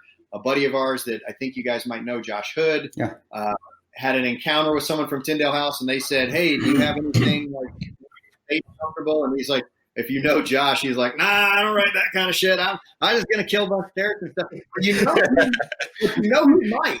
And he said, Brian Andrews and Jeff Wilson. I talked to them, and they had something. And so they actually reached out to us and said, "Do you have something?" And we had this concept that we had laid out. And so now we have this new series of books called The Shepherds coming out from Tyndale House next September, the first book of a 3-book deal. And we get to incorporate both sort of speculative supernatural elements of faith that are all biblical with action adventure, former Navy SEAL, and the shadowy organization that is, it's that spiritual warfare that goes on around us that we're not all aware of. So what an amazing opportunity for Brian and I to be able to bring all that together in one book. And Brian, with those and talking about faith, your experiences with faith, and as much as we like to have fun and joke, I would say that Battleline Podcast is faith-based, even though I cuss a little bit too much for. Yeah, that's why we're not in the faith-based category. I think about, like, there's probably going to be someone listening to Joel Osteen, and then they listen to us, and they're like, "Oh, this is just wrong." What the hell, man? He's not bad. But we're going to feel like that offline when we're doing that. Something that already happened to us with our faith-based series, where people like, the kind of language. It's like, God still loves me, even though I say the F-bomb every once in a while. It's okay. But your experiences, because we talked about Jeff and about his experience, at least briefly, which I do want people to hopefully get back on the show again, and maybe you can even talk about that incident if you ever can. But Brian, yourself, because people need to have faith in their lives. They need to have God, and they need to know that you don't have to be perfect, straight line. I mean, obviously with my experiences, people that know me know that I am far from perfect, but I still believe in God, and I know God's out there, and he's part of my life. And I put them in even the writings of my second 2 books that I did. But where was your experience, and when did you say, "Hey, we need to get him in there, Jeff? Let's start doing this Tyndale series"? Or was this all Jeff's idea? So I just divert back to Jeff and just have Jeff talk to me. I am not in charge of this. I mean, I think that, I'm trying to remember the genesis of this. We started working on it while we were working on right after Tier 1, maybe, or I think it was like after, no more than a couple of books in. We were just. I don't remember the exact genesis of. I mean, we'd had many discussions about it, and we started working on it, and then I think we sort of put it in a drawer for a little while because we had some other opportunities, and you can. I'm not sure how familiar you guys are, but like in the fiction publishing business, you typically have to sell a complete manuscript. In nonfiction, you can sell on proposal, but in fiction, it's difficult unless you're pretty established to sell on proposal. And, we wanted to get to that point, and, thankfully we're at that point now. But when we started on this book, we had enough on our plate. We said, well, this is important. We really want to write this book, and we're not sure where it's going. So we'll just kind of work on it when we can, but we weren't trying to sell it on proposal, and it wasn't done. But the first 50 pages were very powerful. And I think everybody has, not everybody, but I mean, everyone dabbles with certain elements of spirituality and how religion, and, I guess I've always just wrestled with, I was born in America, and I was born to Catholic parents. And, I've always struggled with, how is it that somebody born somewhere else who didn't have my education or my experiences, what is their spirituality or their religion less valid than my own? And that's, I think, one of the questions that's always driven me. And I think if you look across all cultures and religions, I mean, it's the morality, not the specifics of your faith, right? And so even in this story, one of the things that's interesting is, it focuses on a Christian protagonist, but we're not trying to limit the spirituality only to the Christian faith. Is that correct, Jeff? Would you agree with that? Yeah, I mean, I think it's definitely written for a Christian audience. I'm obviously writing it from a Christian perspective, but I think that maybe a better way to say it is it's not focused on a specific ideology or a religious. Yeah, so it's not Catholic, it's not Presbyterian, it's not Methodist. I mean, obviously it's a Christian perspective. It's, tons of New Testament in this book. How fun was that to be able to put scripture into a book where you then shoot a terrorist? Like, who gets to do that? But for sure, we were very, very, very intentional about making this, and what I guess the best word would be non-denominational or an ecumenical book, where it's about like you use the word values, Brian. I think that's right. It's about morality. It's about the ethos. It's about the ethics that are biblical without saying a doctrine. It's not. There's no doctrine in it. And actually, to be honest, that's the reason I go to the church I go to is that it's not a doctrinally based church, right? It's biblically based. It's like, here's what the Bible says. Y'all do with it what you will, but I'm going to tell you, this is what it says. And so we tried very hard to make it that way, just because we want it to be approachable. We want it to be something that is available for everybody, because I think that as humans, we innately know right from wrong. Oh yeah, no. We innately know that there's something bigger than us out there. We innately know, and that, the Bible even says that this is something that we know. You don't have to be raised in a Catholic family to know that there's something larger than yourself and that there is right and wrong. And so we sort of set out from that perspective, I guess, non-denominational, non-doctrinal, I guess might be a good way to say it. And that's, honestly, whether you guys meant to do it or not, you hit it on the head from being a guy on the ground that worked alongside and fought alongside Muslims, fought alongside even Hindus. And this wasn't just American born. This is actually, these are Afghanis, or we're on the border of India, down India and Afghanistan, India and Pakistan. And knowing that, I don't care if he was a Christian, he's right next to me. I don't judge it. No, he's fighting alongside me. And that was what you just said. And I actually say that a lot of my speaking events. As a Christian, I'm not going to tell you what to believe in. Just know that there's something else out there, something bigger than you out there. And also, as a Christian, I'm not going to tell you what to believe in. If you believe in something else, just believe in something, stand beside me, and have virtue. I think virtue is the huge. So whether you intended to or not, the guys on the ground were fighting. That's exactly what we think. I don't give a shit if he's a Christian. You're Muslim. You want to fight. You're fighting with me, right? Hey, we're on the team together. Let's go. And it made no difference at all. So to me, that's perfect. That is a perfect view of Christianity as being non-judgmental. We know what we believe in. Even as Christians, though, we may interpret the Bible a little differently or how we live our life, but we all believe that there's something bigger than us out there. That's amazing. And even that's biblical, right, Chris? Yeah. Like all of Romans 12 is designed the entire chapter is just like, who the hell do you think? Who do you are? think you are? No. They probably wouldn't put that in the Bible. That's what But that's what it says. The header should be, who the hell do you think you are? Paul goes on this long tirade about like, so this guy doesn't want to eat meat. You want to eat meat? Who are you to like try to screw him up? Like, just leave him alone. Let him do what he wants to do.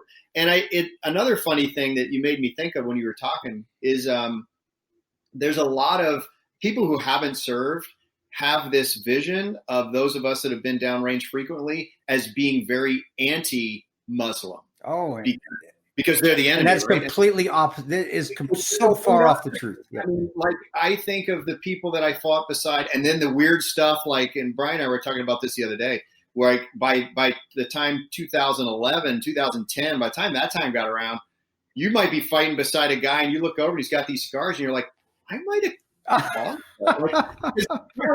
We were not friends like 5 years ago. Your group and our group. And now, so there's all that weirdness. But I remember I was in 2012, late 2012. I was in Afghanistan with a group, and I had an interpreter assigned to me that was just like my dude because I had to travel a lot and some weird stuff. So it was a kid named Romeo. I don't know his real name, but we called him Romeo. Not for the reasons you think, but because it sounded the most like the name we couldn't pronounce. And he was the coolest, and he was Muslim, and he was the coolest kid I've ever met. And I learned so much from him, not just cultural stuff, but moral stuff, like philosophical stuff. Like he was like 22, and he would be like, Mr. Jeff, you know, you guys think that you can just come in and make the Taliban leave here and it'll all be okay. But you know, no one in that village can read, right? Like they only know what someone comes in and tells them. And so as soon as you leave, someone will come in and tell them we're supposed to kill you again. And we'll probably kill you again because we don't know how to read. You should really bring teachers is what you should do. And isn't that pretty kind of an ironic thing? Because the people that you're fighting are basically fighting for this really old Quran ideology, yet the people who are fighting don't even know how to read the Quran. Right, exactly. And 95% of them really just want to be able to run their shop. Or they just want to live. They just want to live. That's it. They want to herd their sheep. They want to raise their kids. Like, they just want to be like the rest of us. They just want to be safe. They just want to have a future. They want their children to, you know, have somewhere to be and go and learn. And and so I think that there was a good conversation that Brian started here. It's like, it's not about a doctrine. It's not about a book. It's not about there is a higher power, and there's an importance in being aware of that and living your life knowing that. But it's not, even in the New Testament of the Bible, it does not call on us to be the judge and jury. It calls on us to be the light. We're supposed to be the light and do like Christ did. And I don't remember him ever like hating anybody or kicking anybody's ass or like, oh, you don't believe this thing. Like, in fact, he got a lot of shit for that. Like, he spent a lot of his time listening to people say, how can you eat with a tax collector? Why would you hang out with these women? You know, these women are not good people. And, you know, and he was like, God loves everybody. Yeah. And that's a hard concept to think. And that's, by the way, that's I think the way that you're writing this book, I think, is going to bring some people to faith. The way that you bring people to faith, I don't think is saying you're living wrong, you're going to hell. Right. I think you bring them in with a positive book like this. Yeah. See, and that's where I can't call your books fiction, because that's not fiction at all. That's nonfiction right there. That is spot on. And I learned that the hard way from starting over there in 2003 and then serving all the way till 2013 when my last stint was in Yemen. It was, these are the bad guys. These are the bad guys. Wait a second. No, they're not. Wait a second. I'm in Kandahar. This guy's right outside the gate with me. Little Muslim guy. I love the little dude. I love the little captain out there. Wait a second. He's fighting right next to me. These aren't the bad. And it took that experience. And you're right. As a military person and deploying a lot, and then having it proven to me, not just somebody telling me, but this guy's standing right next to me. He doesn't matter if he's Muslim or Christian or not. Or the Peshmerga, Kurdistan, another one. Peshmerga, oh my gosh, those men and women, and some hard ass women over there. Yeah, they're fighting right next to me. The Kurds didn't make a difference, and they loved Americans. It made no difference that I was Christian or not. No, that's amazing. That's why that book, they need to war torn. It definitely need to read it, and it's something that honestly politicians need to read. To be honest with you, but it's just what you guys are doing and putting, with the saying it's fiction, but getting the realism of it, of the feelings in there. I think everybody needs to read it, because not everybody's going to go to play, and everybody's going to go experience those things that you do overseas. And honestly, I don't know if there's something bigger is really there anymore that we had in the early 2000s. But getting that experience in there and learning about yourself, and especially learning that it actually is cool to have faith, and it doesn't have to be the textbook, leave it to Beaver, have faith, square. It can be a different kind of faith. The way you guys did it is amazing. And from your experiences too. And I'm not forgotten though, Brian. I know we're at 12:30. I still want to know, because I still cannot see how somebody can be on a submarine. That still boggles my mind. How can you be? And so we're coming back to it. We talked about you getting on the submarine. I want to know the worst experience and the best experiences on the submarines, and actually what they look like now. Because whenever I think of a submarine, I think of like a U-boat where you're cramped in with 5 guys, sweating, smelling like ass, swamp ass. Yes. But is it as bad as I picture it? Because I've never been on a submarine except for maybe a museum. That's it. And I'm like, oh my gosh, there's no way I could live on these. How do you survive on those damn things? I will tell you that all of us are now honorary submariners, because we're all practicing it at home over COVID. So just lock yourself in your room, okay, and don't come out. Oh my God. And if you want to give yourself Periscope privileges, like Ian, you could open the blinds and look out for 3 minutes at a time, and you can close them, okay? And every 12 hours you can do that. You can take a quick peek outside and then close those blinds. So where does your mind go? Your mind, where does it go? How do you I'd go nuts. I would. That's why I did do. I didn't do that. It's funny. I don't know if it was maybe a subconscious, strategy of mine or not, but I felt like the minute that, you hear the diving alarm and, the ooga, dive, that's all real. Yeah. The minute you dive and you hear that klaxon go off, it's like you got to be, you sort of click into the business mode. Okay, I'm underway. We're going down. And I think you just have to put out, the worst case scenarios. You just push those out. And we're just going to pretend that we're just, we're just all fine in this. We're not worried about the Kraken coming and dragging you to the depths of 20,000. And those noises. Don't worry about those noises, Don't worry about that bolt rivet popping. We're not. Oh my gosh, honestly, that sounds terrifying and fun all at the same time. Like, oh, that's amazing. They always show in those movies, like a ship that's flooding, and the guys get the patch and they're cranking it on there and trying to stop the flooding and stuff. And I remember when I was at sub school, before they even let you on the sub, they say, now they make you go through the calculations. Okay, this is the pressure of water at 10 feet, 20 feet, 100 feet, 1,000 feet. And so then they say, okay, now we know the pressure of water at, let's say 1,000 feet is XYZ.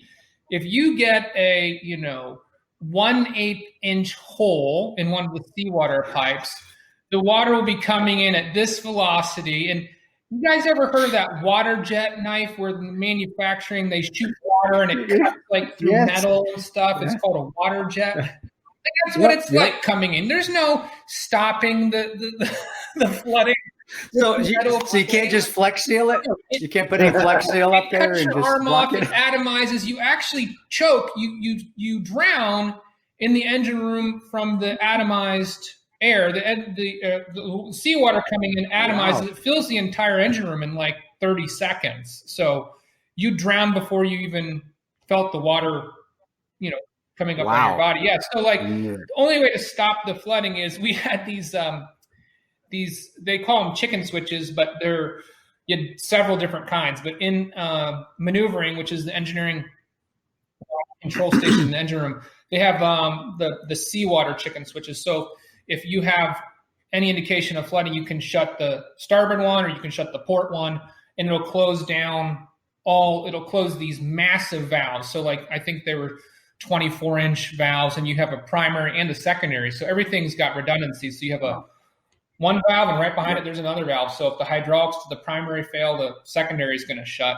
And that just cuts off all of the seawater to the entire starboard system or port system.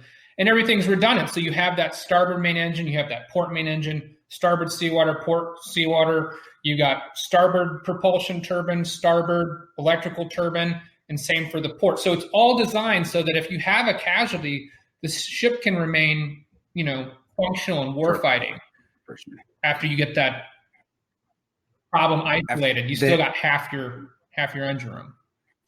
And that's bad day for those guys in that space, right? Yeah, for the guys in the space, they're dead. Yeah, right? so the guys in fact, like for a steam rupture, like a main steam line rupture, that's the main steam coming, out of the reactor compartment to power the propulsion and steam turbines. I think it's at 450 degrees and 2,000 psi, something like that. So maneuvering's designed so that you have time. If you had a steam rupture, the engineering officer of the watch, which was one of the positions I was in, would have time to reach up and shut them, and then he would cook. Everyone in there would cook and be dead within like the next 5 seconds. But the maneuvering space is enclosed, and it gives you just long enough in that to shut those steam valves. And then later somebody can come from the front of the ship and go in there and clean it out. And clean it out and just like business as usual, huh? And just continue to drive on. Great. Yeah, I love. People need to hear that as well, because they think that all of us guys that were getting shot at was that's the worst thing. No, I feel like I'd rather get shot at than drown. And you crammed for 6 weeks so you could get possibility of getting cooked alive. Yeah, I didn't know what fucking on you. Dude, that is damn John 15:13 right there, man. You exemplified it.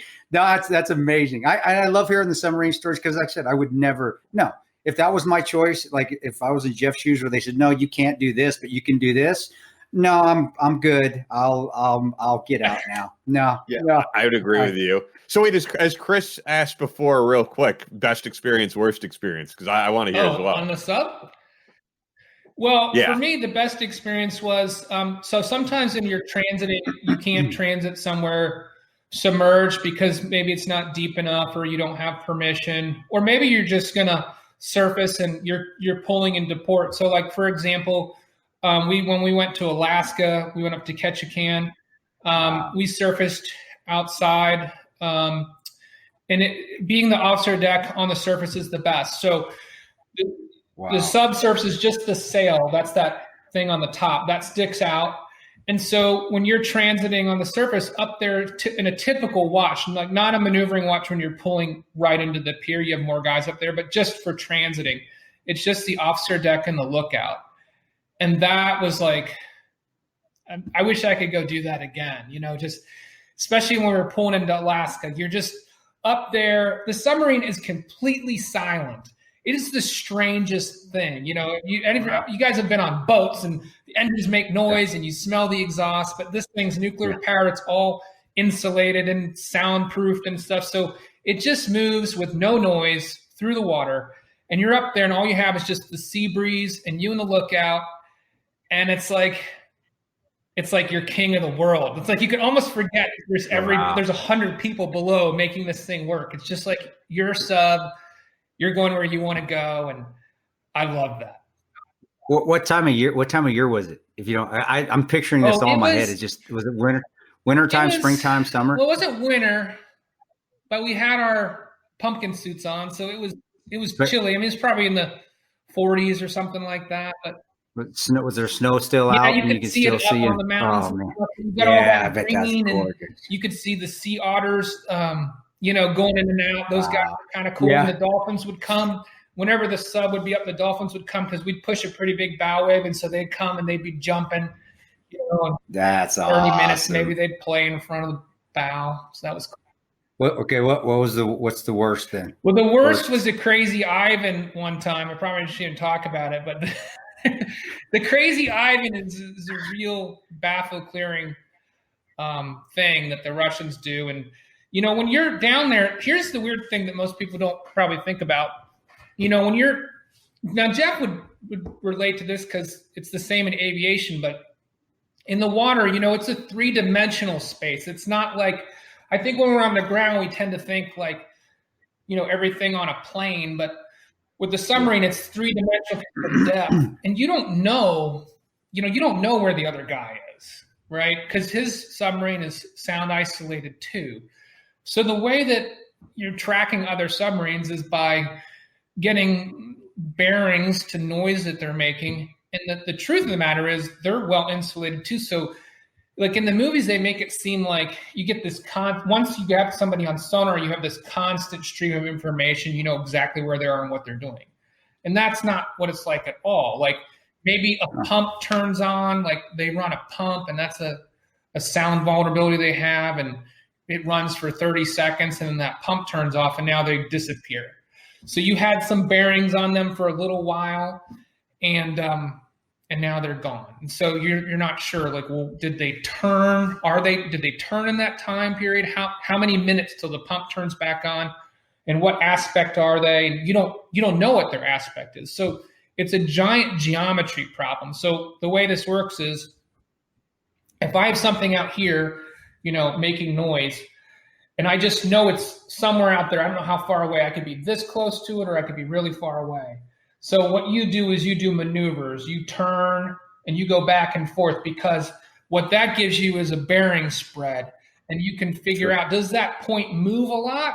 If it does, then you're probably pretty close, because now you're doing like this sort of thing. But if it stays there while you're moving, then it's probably pretty far away, because it didn't change. And so all these engagements are just geometry problems where you do maneuvers and they're doing maneuvers, and you're trying to figure out what speed they're going, how far away they are, and what angle on the bow that platform is at. And it's insane. And some people, I'm just going to be honest, some people do not have the mental horsepower to understand what they're looking at. And so that can be scary too, when you're in a situation where, you wonder, does the captain know what's going on, or is he just acting like he knows what's going on? It sounds like you're playing just a big game of chicken is what you're doing. In the dark. In the dark. You're playing a big game of chicken in the dark with a nuclear bomb as your vehicle, basically. That is, oh man, to me, that's intense. Oh, I get a rush just thinking about it. Like, man, how freaking awesome is that? And then that is scary. We don't hear about it, so I'm assuming it's never happened. I've never, but when you're doing Crazy Ivan or whatever, is that like a infamous Russian captain that does that, plays chicken, or is that like the chicken games you play at the Russian? Or you don't have to tell me. I can tell you why they do it. So the idea is, in a submarine, traditional submarine, you've got the bow, and you've got that nose cone on the front. Yep. And inside there is sonar equipment, so your broadband sonar is looking out in this arc, and it can't see behind you because own ship is there, right? So those baffles are a blind spot. So if you want to see what's behind you, you have to turn and look behind you. Now, submarines now drag what are called a towed array sonar. So it's a long, thin, mile-long cable, and has hydrophones along it that can listen. But again, it can't listen point on. So it's, let's say it's a mile long and you've got all these hydrophones on it. Hears very well in donut shapes around it going out. But at the end of that, long cable, it can't hear anything. So you have to turn in order to check your baffles. That's actually really cool. I learned something else. I do. I would never want to be on a submarine, but I love hearing about it. I love what I did, and that's where I wanted to go. But I still love hearing it, because you do. Things that you see in the movies is just, it's not. I'm glad it's not right, and you are really in the dark. And I didn't know you could die that quickly if you had something just a little bad happen. And to me, that's amazing. I mean, it's terrible, but it's still freaking amazing. All right. Sorry, I'm just going down a rabbit hole there. No, I didn't know that either. Wow. I had one last question for you guys, unless Chris. No, else, but no, go ahead. especially with everything going on right now. I think people are trying to do something creative if they have extra time, if they don't no longer have to commute to a job and that type of thing. And that's why you're seeing more people put out podcasts, more people write books.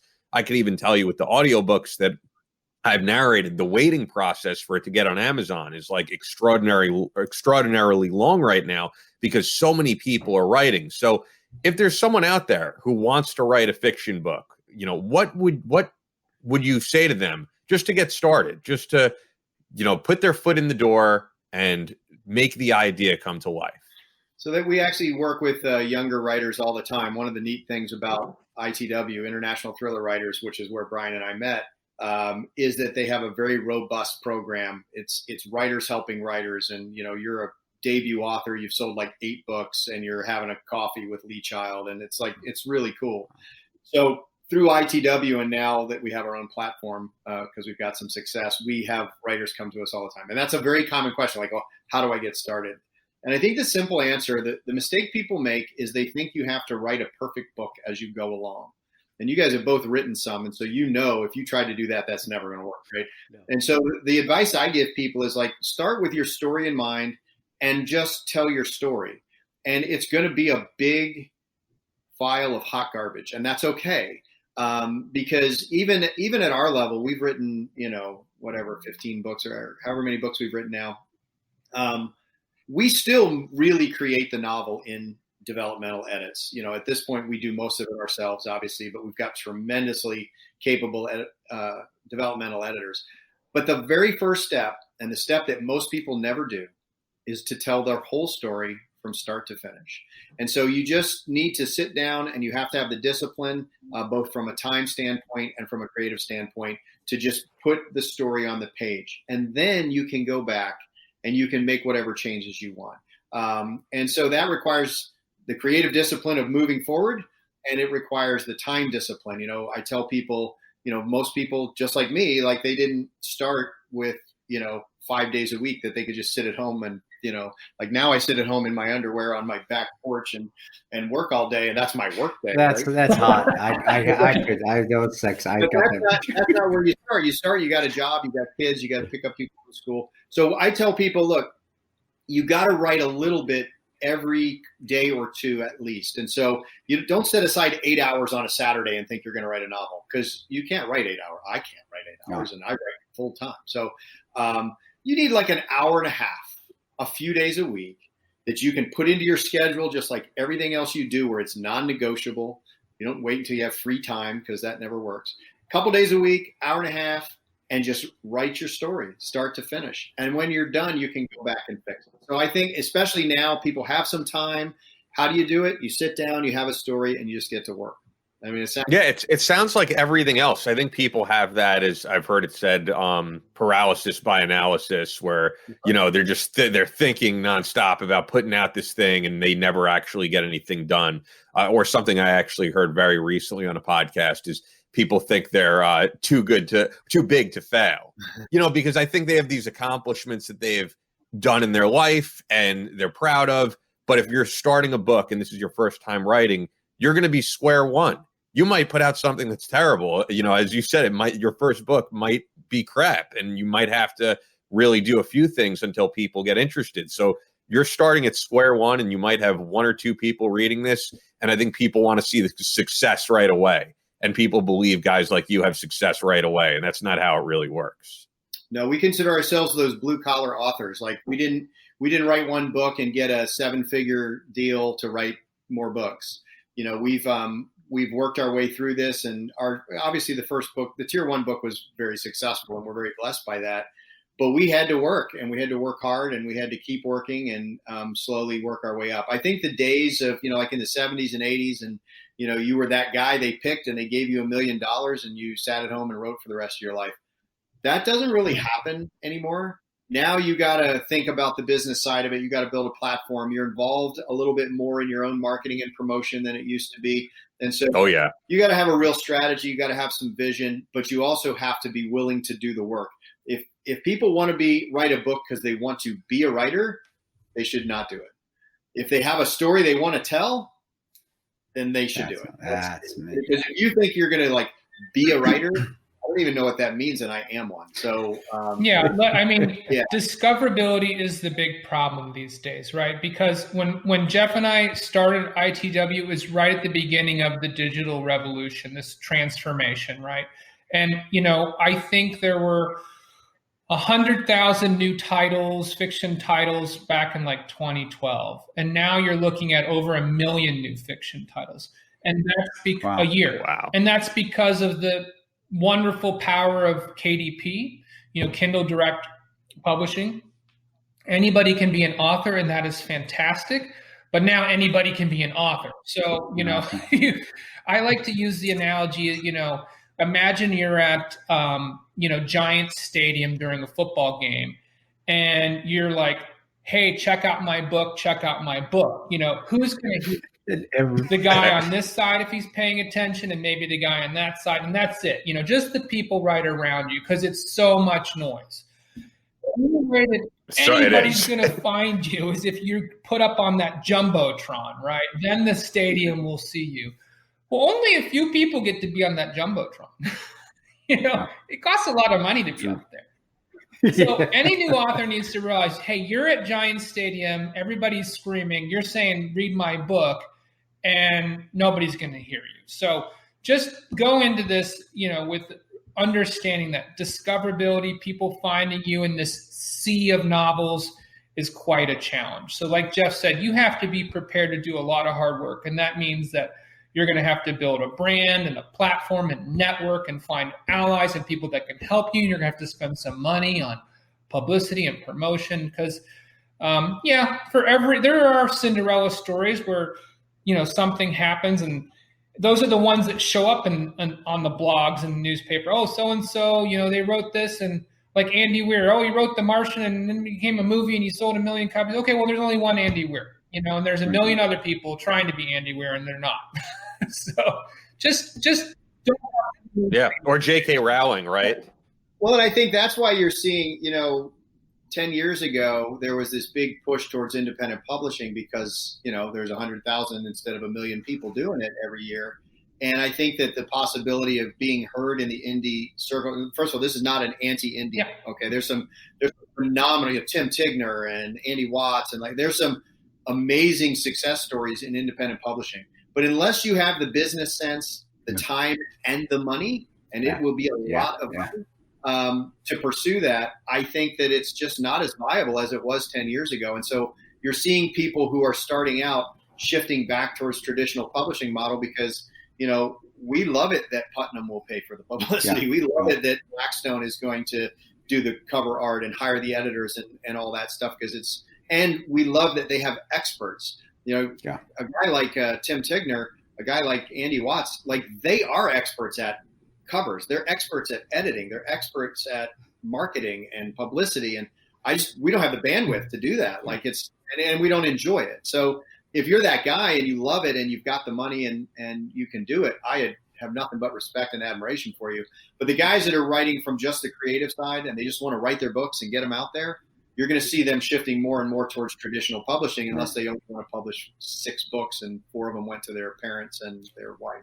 So. Yeah, exactly. Yeah, that's some solid advice, and that's some real advice. That's not just speaking in platitudes. I think people are really gonna, if they're serious, they're gonna learn something from that. So the website is andrews-wilson.com, where you can see all the different books out of the Tier 1 series. At Andrews and Wilson on Instagram, at @BAndrewsJWilson on Twitter. This has been awesome. I think we've gotten into so much stuff from submarines to ideology and faith and to just self-publishing. Jeff riding in his underwear on his porch, which that's the Mecca right there. That is where my questions I had last night were, what should I ask? I didn't even have to ask it. You went right to it. It was awesome. Chris, check your inbox. Those pictures are coming. Yes. I'm got to get a good hashtag. What's a good hashtag? Jeff in his underwear. Yeah, I don't know. Marky Mark Funky. That's no. Tidy Whitey.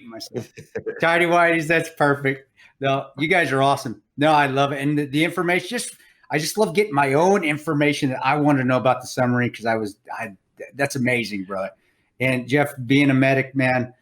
Again, you're a pilot and a medic. what infantry guy doesn't love you already? The only thing you were missing was being a cook and supply guy. Then we've got all four covered. Those are our saints right there. When I was deployed, we got stuff sent over, and I cooked, man. I know you did this too, Chris. We sat in a little hooch. I've actually figured out how to make jambalaya using dried meats and rice sent to me from home. And it's the best jambalaya you've probably ever had. Probably ate it here. Over there, man, it tasted great. It's good. Whenever you're just cooking on a grill, just whatever it is, it's the cheapest meat in the world, just all tendon, and it tastes like Wagyu beef. Now, when you get no, brother, I brought up a lot of memories when you're talking about some of that stuff. So thanks too again, and they're good memories, good and bad. The memories are all good because I got to experience them. So, man, you guys are awesome. Thanks, guys. Yeah, this was great. Anything we can do for you guys, seriously, man. You guys are doing great. We saw our buddy Jack on your show the other day, and you guys are doing great work. Thanks, really man. Good. So you let us know how we can help. No, just keep spreading the word, man. People need to hear it, by real people, not the pastor. I love my pastor, but they need to hear it from the real ways we talk about it, with the little cussing in there every once in a while. Doesn't hurt. Doesn't make us bad people. All right. Yeah, man. Take care, guys. Take care, Brian. Take care. Thanks, bye, guys. Jeff. Dude, I have to say, for the audience, because Chris was saying to me prior, he was like, I'm not really familiar with these guys. And I was like, I got to be honest, I'm not really familiar with them either. And sometimes those end up being some of the best interviews. I never spoke to those guys before, and they were very real, and we covered a lot. And I just love it again. With the War Torn book, and to me, that's what. But if you're going to go into the service, if you're a new guy going in, new man again, guy, gender neutral term for all you PC people out there. That is something I wish I would have known prior to going in. I think I would have had a lot less problems at home if I would have had somebody, if I would have known, hey, this is spiritually, this is what can go on in your head emotionally. This is where you're going to have, you're really going to have most of your problems is that feeling, hey, am I doing the right thing? Or not, and even not losing yourself in it once you become decent, because you really have to desensitize yourself from it. And which is what I did, which is what I can still do, which is why, hence the, hey, switches on, motherfucker, going to shoot you in the face. I mean, that's the desensitization of it, is that you just, I got to go do my job. But I had to learn that, and it damn near killed me learning it. And I went through, divorces and all sorts of shit trying to figure it out. Having that little knowing beforehand, which always makes you more confident, knowing kind of what to expect. Even, like I said, it's a fictional book. I don't think it really is. I think it honestly could be nonfiction with the emotions they put in there. That will help. So you knew people going in, you guys that are going in to the service, you're going to go serve overseas, especially if you're going into the infantry or some combat arms or something where you're going to be on the front lines, medical field especially, I recommend you read it. So at least you have an idea. So you're going to feel that feeling, but you already read about it, so you can kind of plan for it. And it'll help you. It'll help you in the long run. Yeah. I don't have anything else really to say. I really enjoyed this episode. I hope you guys did too. Leave us a review on Apple Podcasts.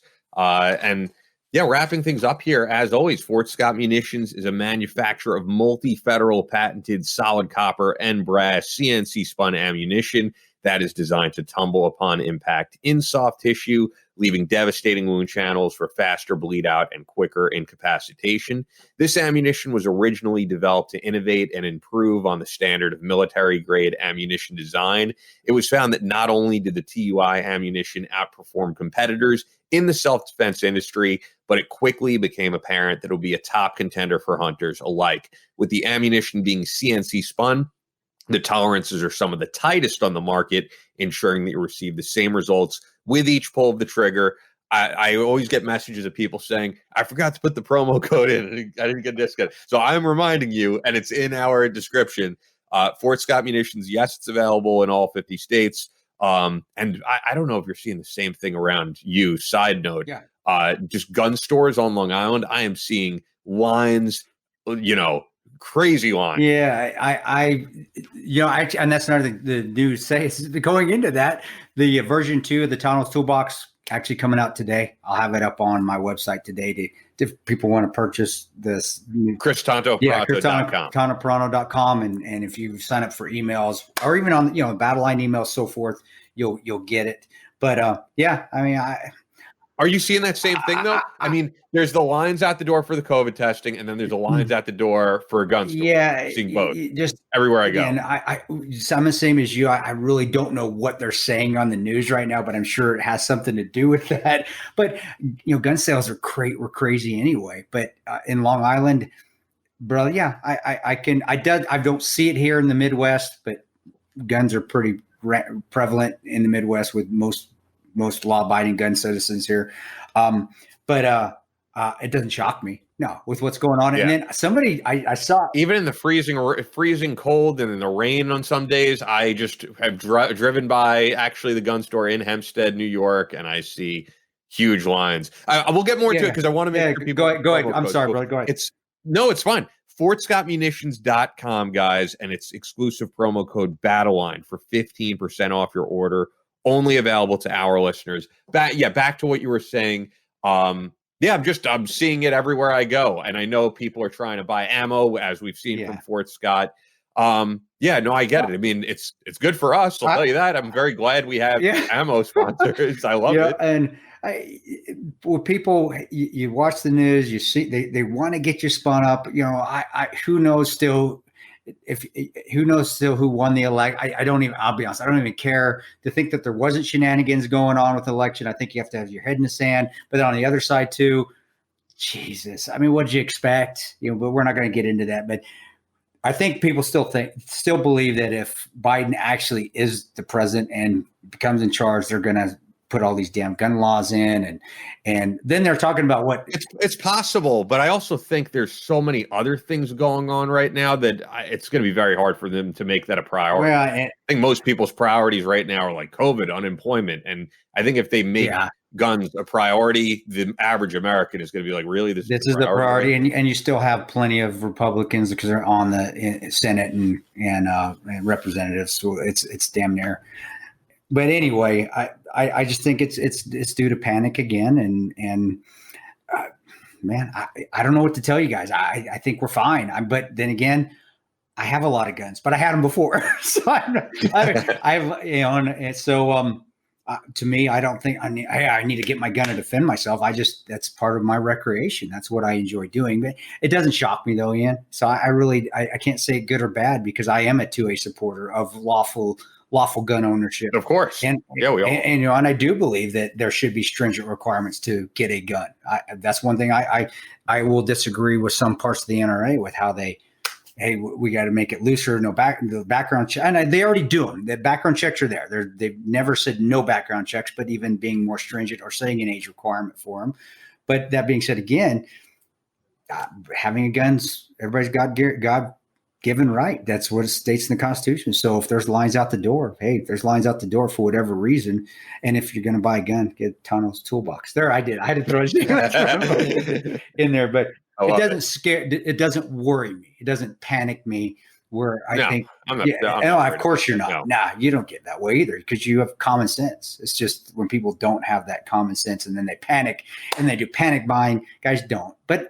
Yeah, I definitely be aware of, states are passing pretty tyrannical gun laws. We're aware of that, and they have in the past. After Sandy Hook, you can no longer buy an AR in New York. It's stupid, but I think people are aware of that. But you could be aware of it without panicking. Yeah, I think it's exactly. And in certain states are always going to be because of I don't know. It's just because of their political leanings, blue or red. So if you don't like gun laws, you can always move to a different state. But then you'll get like Colorado, where we did it, where Colorado is still pretty loose on. I say loose on gun laws, but is pretty gun prevalent. But there's certain states like that are interesting, and it's why it's so stupid that everything is blue and red because like Vermont, right? Vermont's super liberal, but they're super pro gun. Like, that's why Bernie Sanders is not some, like, hard anti-gun guy. I don't know if people realize that. He doesn't talk about Vermont, you kind of have to be pro-gun. And same with, like, where's some of our biggest followings? Illinois.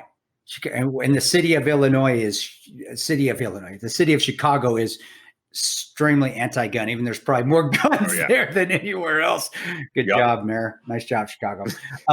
But Illinois itself as a state, extremely supportive, extremely pro-gun. In fact, the majority of the courses that I do for Battleline are in that vicinity, in Illinois or Lake Geneva, Wisconsin, because they are so gun supportive, and they're just good people out there. And is that still where our biggest listener are? Where have you? I know you checked at one point. I could look very quickly out of curiosity. I don't think it is anymore. Actually, that was super early on. It's not hard to look. That's the one thing I really like about SoundCloud is we could Dallas, Texas, number one, Chicago, Illinois, number two, and that's outstanding. Texas is Texas. That's what I just had my last course. We had like 30 people in a shooting course, which is really good. Having 30 more that you can actually teach efficiently, which I thought we did. But I don't think gun ownership now, with what has happened, is going to be, we're getting away from where it's going to be only Republicans have guns. No, I don't think it's like that anymore. But again, as long as it's legal gun ownership and the rules are enforced, requirements are enforced to own a gun by the gun ranges, no issues at all. And I think it's good to see. I know some are like, oh God, they're cringing. Tana, what are you saying? No, not in our audience. Maybe we'll get some other ones coming over and listen. But the people listening to this, I think we have a strongly pro Second Amendment audience. Yeah, brother, you're always making common sense out of my non-common sense, which is outstanding. But no, it's awesome. It's awesome to see. Just know that if you have it, doesn't mean you have to use it. If you want to use it recreationally, which it is a good stress reliever to go out and shoot at stress and go to the range and shoot some rounds off but learn how to use the gun, learn how to be safe with the gun, and don't be thinking you're Superman because now you got a gun and you're going to go like the kid in Wisconsin, which that's not the way to think. Did you? Oh, you know what? I would love to have Marty or Luke on because I thought it was so silly, that Black Rifle controversy. No, I don't know. Tell me. So yeah, that kid basically was, he was bailed out. He took a picture wearing a Black Rifle Coffee T-shirt, and then people on Twitter were like, "Oh, look at this! Now Black Rifle Coffee sponsors this kid. Like, look at this." And so, what's Evan Hafer, right? Is the CEO? Yeah, Evan is. He just came out and he was like, "Look, we don't sponsor him. He happened to be wearing a shirt." Yeah. And then now there's backlash from that. Now you have people like, "Well, I'm not going to support you anymore because you don't support him." It's just everything is a shit show now. And that's and Evan. I know Evan personally. Evan's he's a friend. And I don't think there's anything wrong with what he did. There's been so much. I have to say, we bash on the left for certain things they do. I will bash on the right for this. Lately, there's been a lot of outrage over really stupid things from the right lately. That being one of them. And then some of the stuff with Fox News, I've thought is completely ridiculous. What they do? Tell me. I don't know what did they do. Tucker Carlson. I talked about it on the episode with Jack, but Tucker Carlson has just said like, look, I invited Sidney Powell on the show, but if she could give any real hard evidence of massive voter fraud, he's like, I'll have her on the whole week, but I'm not going to spend the show just talking about speculation. Like, I haven't seen anything super solid yet. And now people are like, I'm no longer watching Tucker. And I'm like, what's wrong with what he said? He even said, he's like, maybe there was, maybe there wasn't. But until I see solid evidence, I don't want to spend my time on it. And I get that. As he said, he's like, I'm a super open-minded guy. He's like, we're the only news show that has a segment on UFOs. He's like, you won't see that anywhere else. But he's like, I talk about it because it's a real thing. People are seeing real stuff out there. And he's like, and if there's solid evidence of this, I will talk about it. And then, Dana Perino, who I love, super nice person, they're going after her because she made some comments about it. And Dana I don't know. This boycotting of everything because you don't agree with them 100% is very silly. And that's, so now news organizations, if they don't agree with every single person on there 100%, I mean, look, there's always going to be Hannity on there who stands by the president on just about everything. And there's going to be other people on that platform who aren't going to. And that's the way it is. I mean, if you don't want to watch it, it's fine. But I do hate when I see people on Twitter being like, you fucking bitch, you went after the president. Like, that's not necessary. Yeah, and that's why we just stay where we're at. We don't, and if you don't like us because we don't stand too far, we don't stand enough left or we don't stand enough right, sorry, not sorry, eat shit. I mean, both of us, I would definitely say, are Hey, right. I have no course. problem pointing out nonsense from both sides. I have no problem. That's common sense. That's nothing wrong with that. And again, that's where we really need to get back to what is really the most important things in our life. It's not this bullshit. It's not the protest, or we're protesting that we're not going to protest. You know, that's how stupid it gets, man. Like, we're not going to protest while we're protesting to not protest. Just stop doing that stupid shit. And like I said, bring something positive back in your life. And if gun ownership, is something that you feel is positive, then bring it in.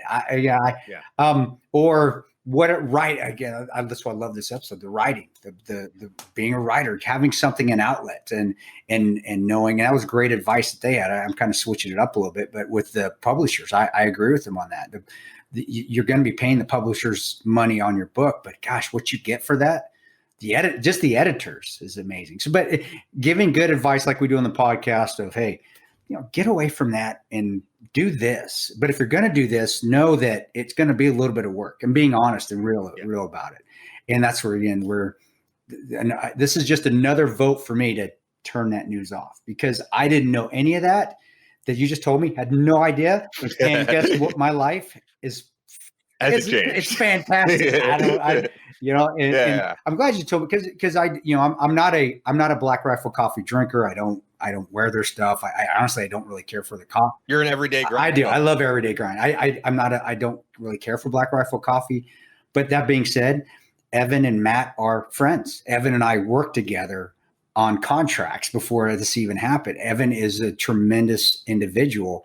And I know, he didn't send Kyle. I know Evan. Evan did not send that guy. Is it Kyle, the kid's name? A Black Rifle Coffee shirt. But if you're in the vet bro community, or which it is, the vet bro community, the 3%er community, you have a Black Rifle Coffee shirt, because that's the cool thing to have. It's like the Colin Kaepernick fans wearing Nike. It's the same shit. It's the same shit. And as a businessman, and Black Rifle Coffee has grown, and they're an entity. They're a corporation now. That's what Evan, that's what he gets that's what he has to deal with as CEO. And I'm sure he expected that. And what he said, if that's what he said, which I'm sure it is, because Evan's a great guy, and a tremendous father, a tremendous. And also, I'm sure he just said, "Hey, man, what do I do?" You kind of have to go out there and say what he said, because if people are on the internet saying something factually incorrect, that this kid is sponsored by your company, you have to go out there and say, no, he is not sponsored by our company. What's wrong? There's nothing wrong. There's nothing wrong with telling the truth. And if somebody hates you for it, which I felt that same hate when I started to back off from being very political, very anti whatever I was, anti Hillary. Believe me, I got the hate too. But you have to back up. I'm like, who gives a shit? Eat shit. I'm not gonna be something that I'm not, just so I can get the following. Oh, I'm not going to buy your shit anymore. Fine. I'll be just fine. Don't buy it then. I don't want. But I don't think people see that with you, because I think you keep it positive and you stay true to your values, and that's actually why we're at the end here. But we are. Shit, we always go longer than we think. We're making up, because I haven't been on in 3 weeks, so we're making up. That's true. But there's a million military podcasts now. Like, I always look in the government category and I see a lot of them. And I think that's what separates us, is that, it's, as you said, it's not necessarily in the faith-based category. We're not preachy, but I do like the fact that we do get into faith-based stuff. We do get into positive mindset, visualization, making yourself a better person every day, conquering your goals. To me, that's what separates us from every other podcast talking about the military. And that's how everybody should live. And if you got anything from what Jeff was saying and Brian was saying at the end of our podcast with them, at the end of our talk with them, what did he just say? And he said it 3 times. What made them successful? Hard work, hard work, hard work. Nothing has changed since we were growing up. Everybody wants this quick success because of the internet, because of social media. People can get that quick success. Everyone wants to be an influencer. I know. I hate that, but influencer right off the bat. No, what makes you successful is that grind. Keep grinding, man. Just that marathon. Just keep working hard. Keep working hard. It's the same stuff that my dad told me, and I'm sure your parents, your father and mother told you. My mother told me even more than my dad too. Just work hard. Get up every day and work hard, and you will be successful. But people don't have the patience anymore. On social media, hey guys, sorry, you're to blame for a lot of that. But I shouldn't say they are. we are to be blamed because of our accessibility and because of the likes you can get on social media quick.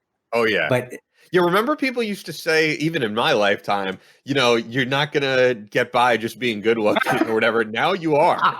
you can make like millions of dollars just like being good looking. Posting, here, well, I don't really need to shave my body. I'm hairless anyway, but I'm going to start doing the booty shots on Instagram. You're going to do OnlyFans? Oh yeah. But hey man, you work with what you got. So if that's what you got and that's what pays the bills, who yeah, I'm not even being judgmental. I'm not hating on it, but it's just, there's not as much of like a premium on talent anymore. There isn't, but there isn't really. I look at it and go, man, what the hell? Why are these people so successful? What are they actually giving? But entertainment is a release. It's a stress relief. So maybe that's what it is. It's entertainment. I don't know. I'm trying to rationalize it myself, brother, because I don't have an answer for you, but you're spot on.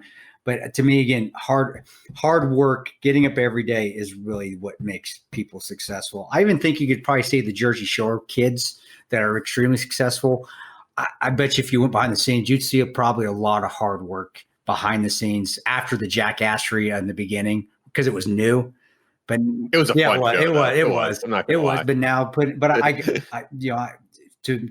me to hate on them and not see the work they probably do have to put in behind that thing now just to continue to make successful and just to get along with each other for so damn long. Yeah. I'm not going to hate on them. No, I agree. I try not to hate on anything because then you sound like the old guy who doesn't even me, right? Who doesn't understand like what kids are into these days. And also, I mean, there's people my age who think like podcasts are bullshit and YouTube and all that is bullshit. And it's like anything else, man. There's YouTubers who I think are doing great things, who are doing positive things and giving people tips. And then there's a lot of nonsense out there. It's just a platform. Just a platform. But on our platform, we will always tell you, work hard. Work hard. Even if you're an influencer, you still got to work hard and get up every day and raise your children that way, that they have to get up and grind every day just to, and they will, and they'll remember it. Even my boy, I'm hard as hell. And I'll go in his room. What are you still doing in your room? Get up, go do something. Get out of here, go do something. But that's what my dad did to me, and I think it helped. It helped me, help me overcome adversity down the line. Which at that time, all I saw was like, just leave me alone, Dad. I just want to lay here for a little bit. But it'll benefit.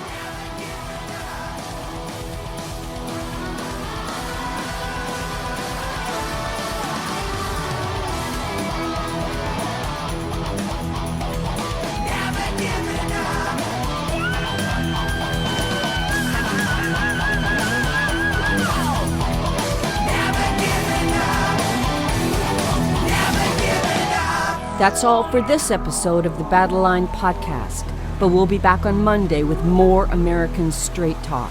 Until then, be sure to follow us on Instagram at Battleline Podcast and on Twitter at Battleline Pod. To sign up for future Battleline tactical courses, go to www.christantoperanto.net. Believe in yourself, face all challenges head on, and as always, never quit.